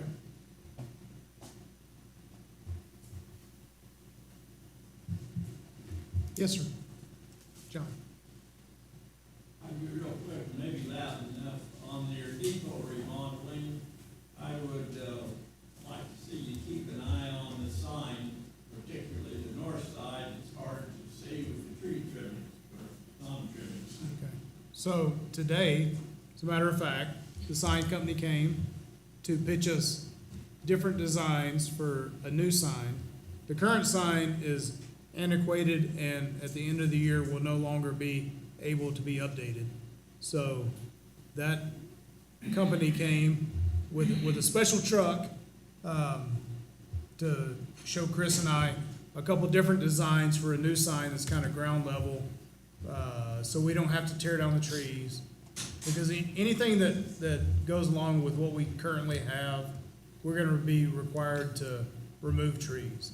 While I'm not an arborist, I also don't want the butt chewing that comes around with chopping down trees. So there are some new sign designs that we're gonna get bids for after today that will take care of that, what you just discussed. Yes, sir. With the downtown, we figured out what parking. Yeah, so the question I'm gonna assume is about angle parking. All right, and as we prioritize our projects, there's interesting and important. Angle parking is interesting. A lot of the things that we've discussed so far have been really important.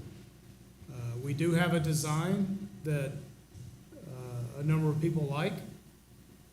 I'm not gonna put them on the spot, but the cost associated with the transition and the cost-benefit analysis has not proven to be viable enough to make the investment yet with the current design that everyone can agree on. So as of now, things kind of stay the way they are. Yeah, because it was kind of, thinking about it the other day, and, something that we already kind of have going on at works is having some of those, streets that go east and west be one way. And that's where the problem is at. I was kind of thinking of that for some of the schools. That way we still keep the lanes, doing changes, doing signs and.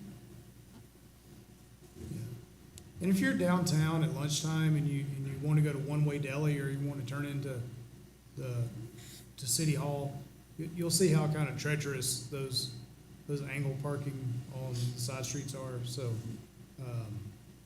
I generally, if I leave the office during that time, I go toward the east, so I don't have to mess with that. But it's I understand. Yes, sir, Mr. Smith. On the earlier comments on the comprehensive plan by Matt, it would seem like not only downtown circulation, but downtown as a neighborhood would be something that should be targeted as a community input, a workstation, one of those dress that they can do, or a variety of things. But I would encourage you, if you're not, to include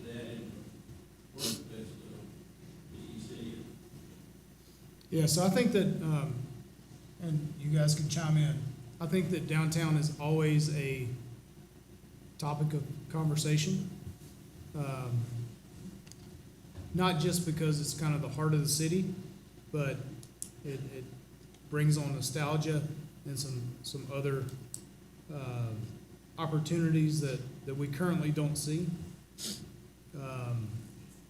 Every city in America wants a vibrant downtown, but we have to make sure that we're putting resources in the right spot. And if the analytics tell us that's not right, then we've kind of got to go with that. I will tell you that we've had some great stuff downtown the public didn't support. That could be marketing, could be their own fault, I don't know, but it is definitely going to be included in the discussion and in the analysis as we move forward with the comprehensive plan.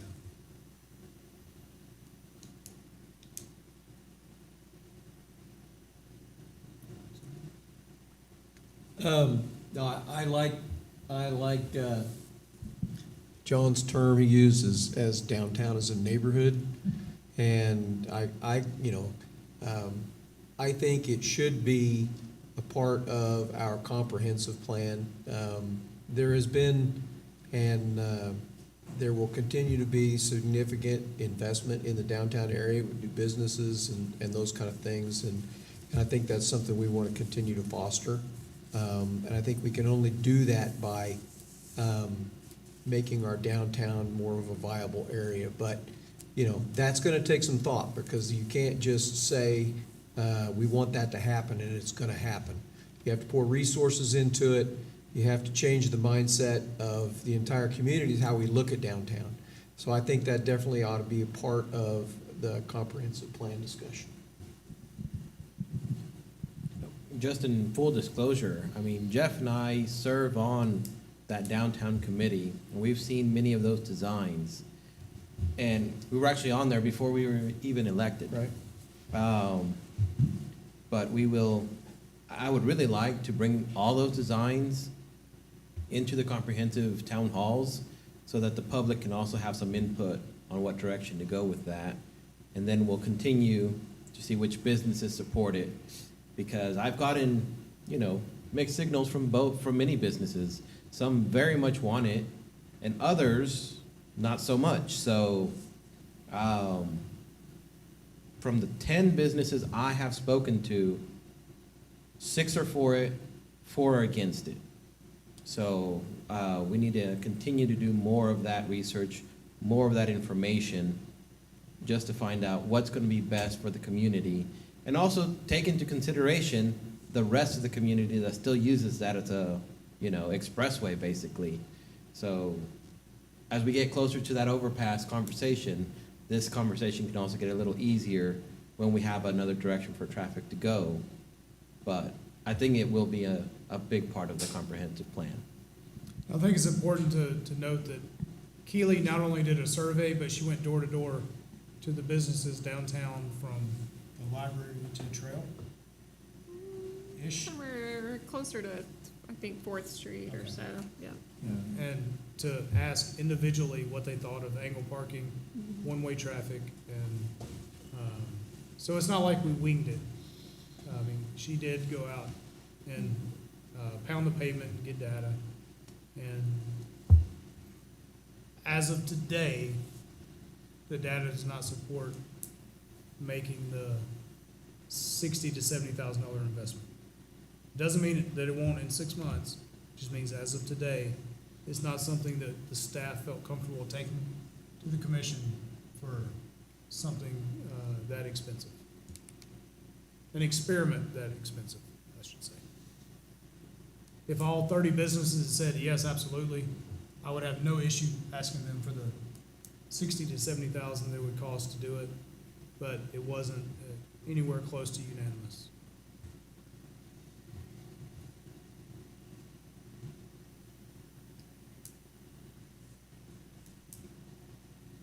When I go to Kiwanis or Rotary, you guys hammer me, so I mean, I know you guys.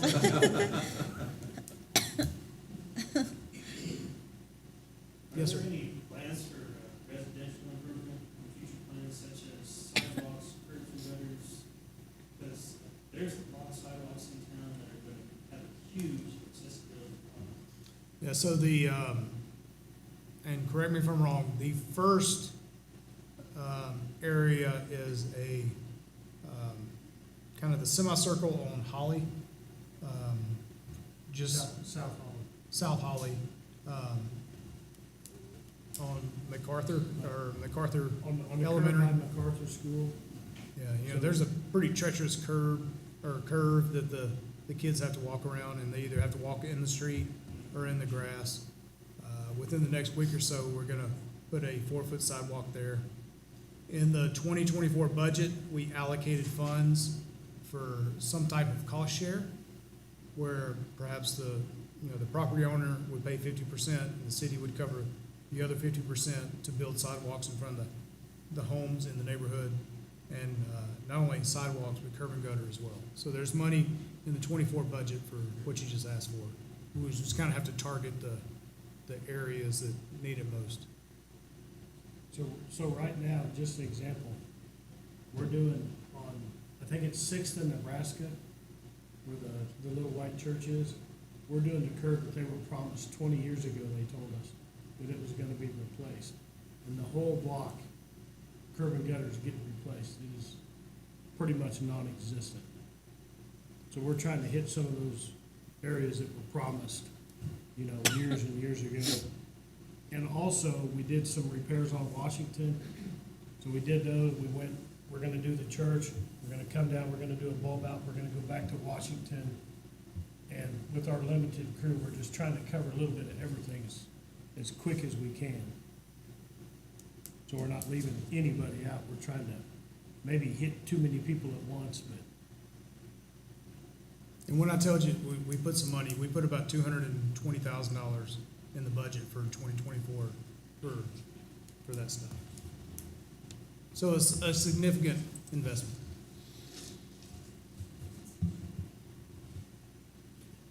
Yes, sir. I noticed on Pershing, you go south 54, there's been overlays put down, it's all around Liberal. But they never built anything, so when you hit the water, where they have the water, that steel plate, whatever, you drop 3 or 4 inches.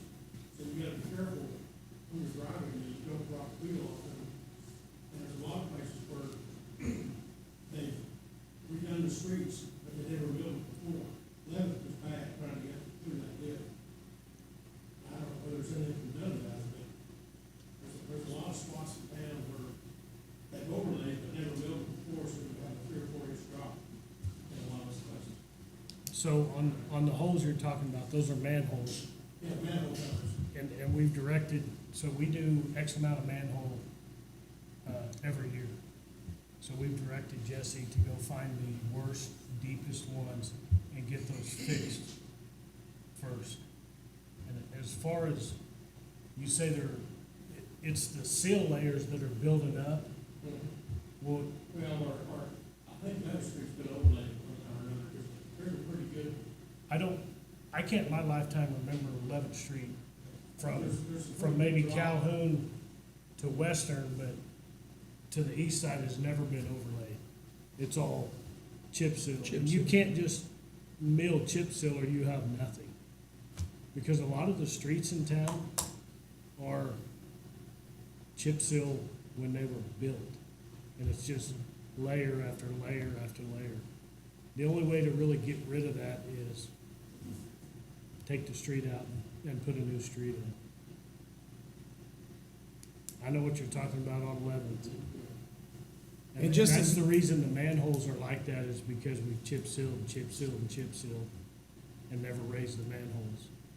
And it might sound outrageous, because it used to sound outrageous to me, but we talk about $1 million a mile for streets. So,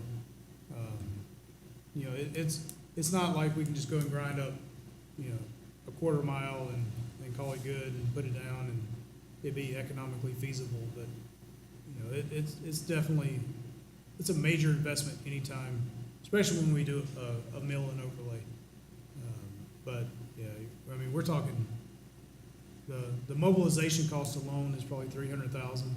I can't remember, there's a development that the mayor and I looked at that was a third of a mile that cost $600,000 just because of the mobilization cost, so. And the asphalt people, they'd rather go on the county road and sit and do 20 miles than they would to come into town and have to do a block at a time. Because of the traffic control is a nightmare. I mean, we've got one coming up on 8th Street for the force main where they're gonna finally finish it, and just the traffic control costs are double what they were for the previous project.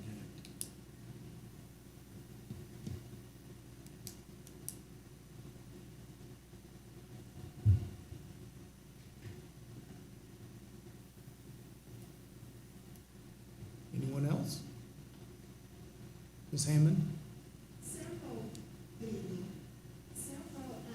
months ago, there was a water survey sent to my home, and I'm sure to everyone else's. What was that for? The- The lead pipe survey, Yeah, so I'm trying to think how this goes from the meter to the foundation. They're kind of wanting, and this is a state regulation, they're wanting to know who's got, lead pipe from the meter to the house. Because I think, they've got a date that it's gonna have to be removed, repaired, replaced. we're gonna have to do that.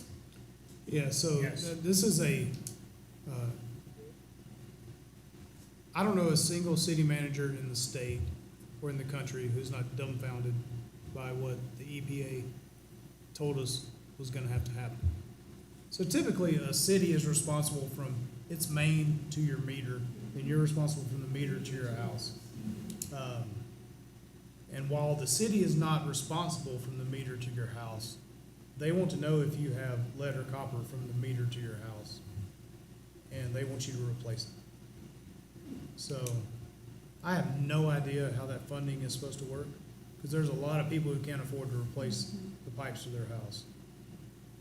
The cities have done a pretty good job in the last 30 years of not putting lead and copper in the ground, but, a lot of us bought our houses, and that's what's in the ground.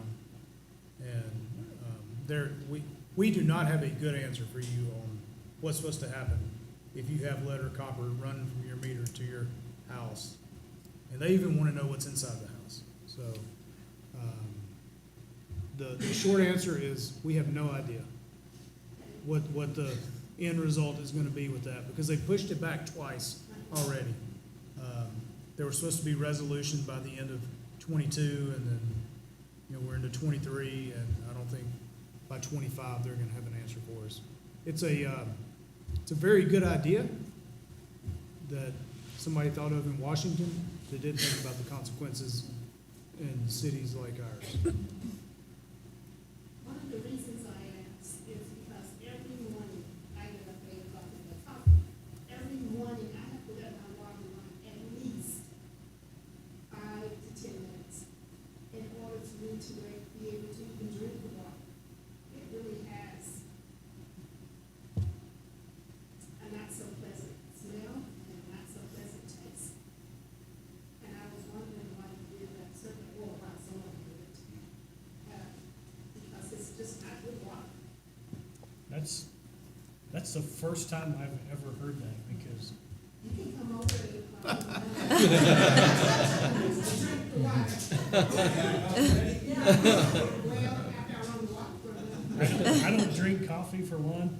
I hardly ever drink water, but I think we have some of the best water around. And give me your address when you're done. Okay. Somebody run it. Every morning I let my water run. It's so pleasant. Yeah. Yeah. You have to. But yeah, I'll give you my address, thank you. Yeah, we'll check I mean, on if it. you- And I love you to death. I hate to tell you, it's probably on you because it's a problem from the meter to your house. But we will definitely check on it for you. Yeah, 'cause I'm, How would you tell if we had to pay a There is, yeah, there's some work that the water department is doing. A lot of it is your response to the survey. I didn't know anything on it because I didn't know. I wonder how many people will even know that. And I can't remember, Keith may know, like, the year that, the rough year that we stopped using lead and copper. There's a certain date, and I wanna say it's sometime in the nineties, but you can correct me if I'm wrong. Anything built after this date is not gonna be lead and copper. Anything before is subject to kind of a pretty high probability. Keith, go ahead. So, I don't know the exact year. For that survey, the easiest way to tell, to answer that question, is to go to your basement or to your crawl space and look at where the main water line comes into the house. And whatever material is coming through the foundation and through the basement wall into the house is most probably the same material that's running all the way to the water. So, if you can, go to your basement or crawl space and say, hey, here's where my water comes in, and it's, you know, this color on this type of material, that is the easiest way to tell what is probably in the water in the house. and if you're not sure, we'll come by and check it for you. I think Since you're talking water, maybe you can tell us a little bit, the water treatment plant. I know at one point there was talk about a plan for gray water, maybe do some things with the parks or the golf course or things like that. Maybe just tell us a little bit about what we're at with the new water treatment plant and future plans. Yeah, so the expectation was that we would get about 1.7 million gallons per day of flow into the wastewater treatment facility. And of that, about 1 million gallons would go back into Arcalan and irrigation. For whatever reason, we're only collecting about 1.1 million gallons a day. And therefore, what we're putting out effluent-wise is not generating enough to meet the expectations of the parks, the ball fields, and the golf course. It is barely enough for us to keep the Arcalan ponds full. So Earl's Engineering is gonna do a study and figure out where in the world all the water's going, because, so we have, by census, we have 20,000 people in the city. We usually count about 24,000, to be honest, because there's about 25% that are undocumented. And if you do some rough math, 88 gallons a day, between 88 and 100, depending on the study that you use, is what you go by water usage. And we are not collecting nearly that amount. So there is somewhere between our sinks and toilets and the wastewater facility that we're losing that water. And therefore, we're not able to regenerate the amount that we had hoped or planned on. So the short answer is we have no idea. There's water leaking somewhere, and we just. Wouldn't we see that in water sampling at the wells? Not the effluent. I mean, if Contamination. you would think that we would find big sinkholes and big wet spots, and the only wet spot, to be honest with you, that we have ever had reported is along the lilac between the houses and the country club. There's kind of a perpetual wet spot there, but nothing that would equate to the amount of shortage that we're getting into the water treatment facility. So we're thinking maybe, And Earl's Can was Creek. thinking from The the line old is plant, newer. That line the is water newer. came in, the old plant is the wastewater, and the new plant, somewhere between that point, is it's leaking, and we're trying to figure it out. But we're fixing to finish the force main that goes to Arcalan, which we have the gravity flow that's been in the ground for God knows how long. So when we get the force main on there and we start shoving water to our Kalen, and we end up with a lot more water than we're getting with the gravity, I'm thinking the gravity's got, my theory is, and this could be totally off the wall, that it's either it's been bored through, poked through, somebody's tapped into it, because sometimes we hardly get any flow at our Kalen. And when we get the force main done, if we're pushing 1 million gallons out there, then some of the problems on that gravity feed. And that's why we were gonna go ahead and we're ready to use that effluent water at the ball fields to save our fresh water. But we decided, let's wait a year, see how the plant runs, and thank God we did not go to the effluent water, because we wouldn't have had enough to keep the ball fields alive. At one time, the college was getting the effluent water. Correct. Are they still getting it? No.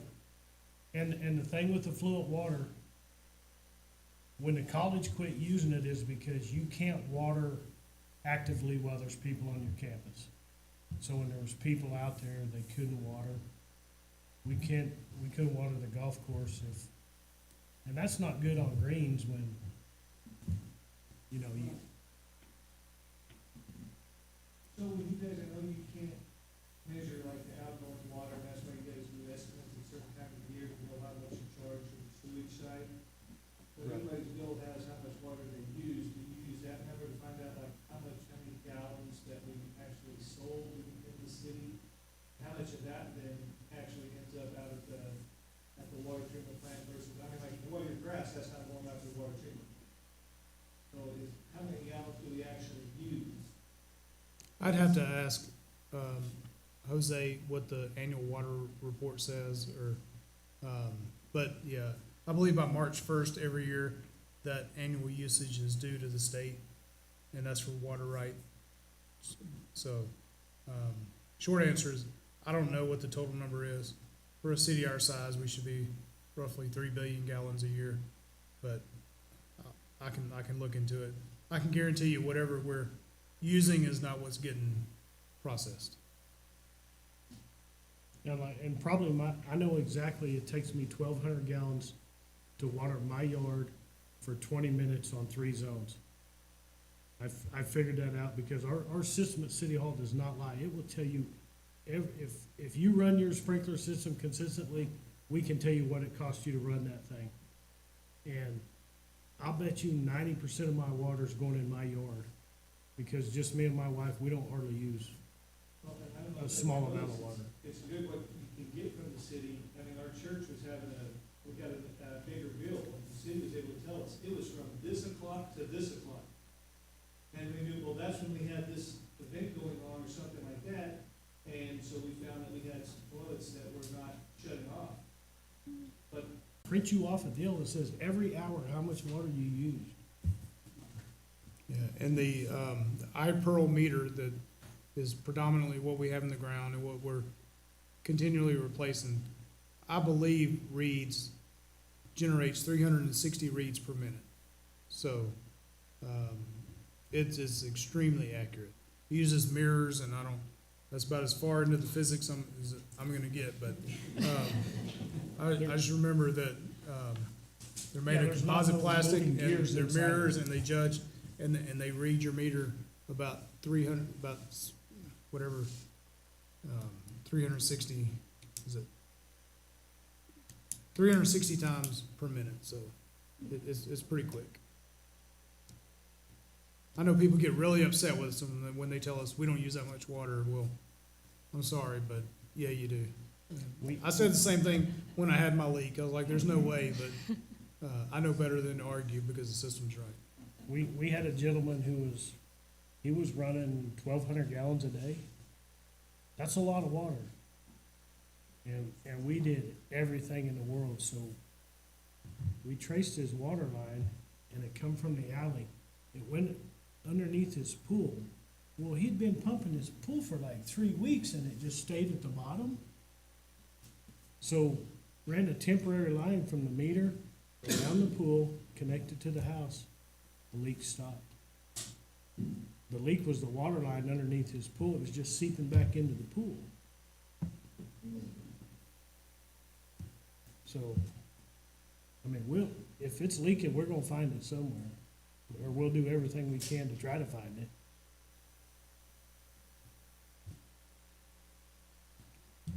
I know it's not a great answer that either of you wanted to hear, but I mean, that's the best answer we can give you. We can find all the leaks at your house, we just can't find where we're moving those. Those are bigger pipes we have to deal with. Many more Because- miles. Because sewers have no meters on them.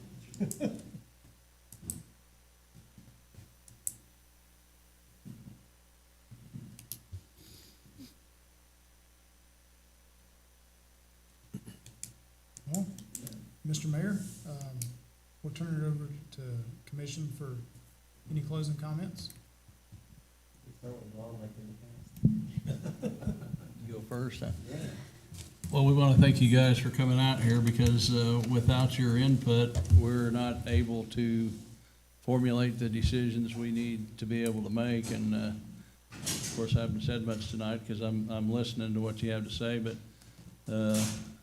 we appreciate that. And we anybody that's listening on some other form of media, I guess it's available, huh?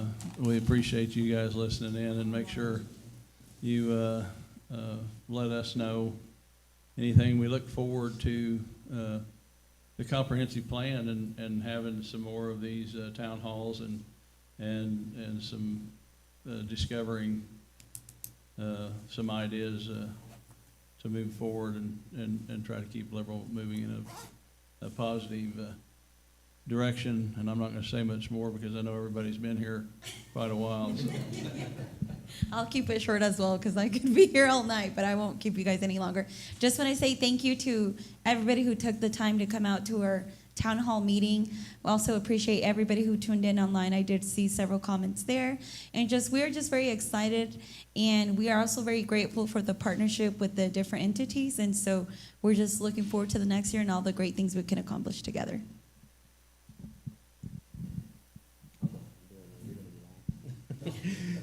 Thank you, everybody, for coming by. Really, I can't say much more than what's already been said.